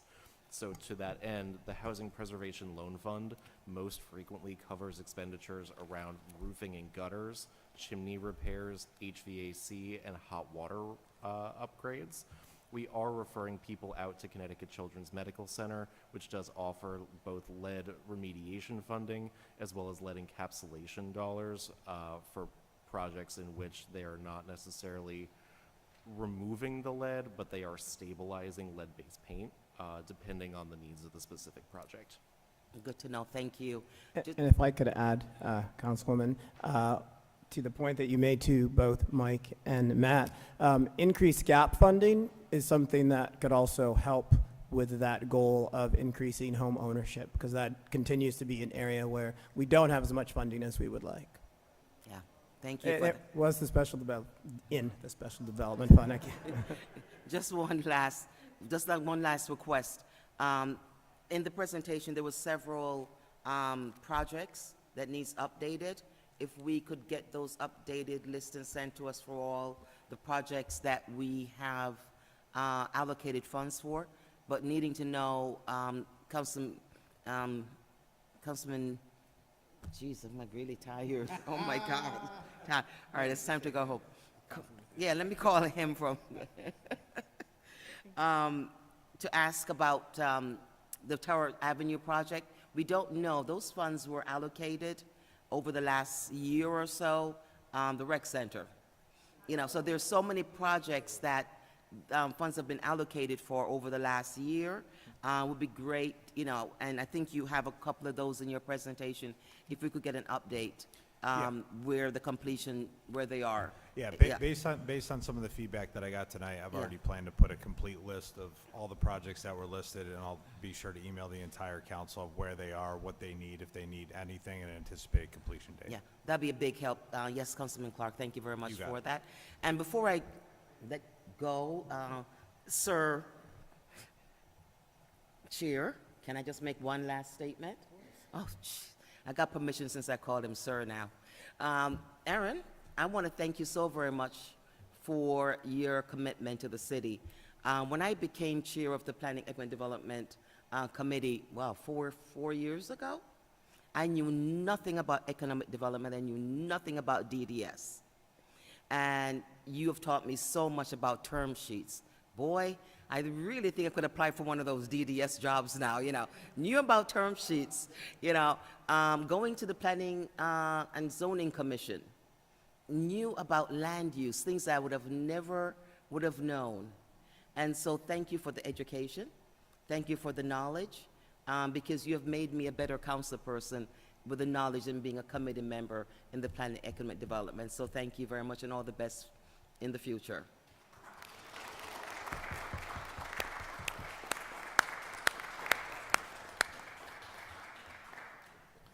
Just want to make sure Shirley's not looking for a job. She's happily retired, so she doesn't need a job on DDS. So want to make sure. System Majority Leader Clark. Thank you, Mr. Chair. I will, because the hour is well spent. I'm quite sure you all have had a full day. I'll keep my second round of questions very short. Huge topic, community benefits agreement. Has a policy been drafted yet? No, so the short answer is we have begun looking at a proposal. We have to, that is drafted in written form, but we have to discuss that with the administration to see which direction they're interested in, and then, present a proposal more broadly and publicly to the council to make sure it's something that the council is also in line with. It is not a large amount of funds to begin with, so trying to identify how to use those funds in a way that we think is impactful is a little bit challenging, and drafting a policy around them is also a bit challenging, but we have begun that work in earnest. And I have looked at least one draft, and we're probably going on our second or third at this point. You must have telepathic ability, because that was going to be my follow-up question as to the benefits of it and the rationale. So thank you for that explanation. Special projects, which would basically fall under DDS. So there's been talk about around the Dono area, a grocery store concept, which you must have been talking about this, which I'm a proponent of. Location is another story, and we can debate about that. But as far as a funding mechanism, is there funding within DDS's department to support such thing right now? So currently not within our department, but there is an $8 million authorization. It would have to go to bond commission ultimately. It's been there since approximately 2016, specific to a grocery store kind of in the downtown Dono area. And there's been a lot of work done by prior people in this chair and in this department, as well as external partners, trying to come up with a store. So many people want it. It has been a big challenge, but the short answer is there is a funding source that is potentially there, but it would have to go to bond. It would have to get bond authorization ultimately. Okay. We can talk about this later. For the sake of time, one more question. Wish list. What do you all need? So that, I think, is a big question. But let me just say this. I think what would make me personally very pleased, and I think we get it from this group here, but just more broadly speaking, is a recognition of the level and commitment of work that the people at DDS do every single day. It's kind of extraordinary, actually. And that is what I would like. That's a great answer, and I think that you pleased my colleagues here. So you see, everybody doesn't have a price.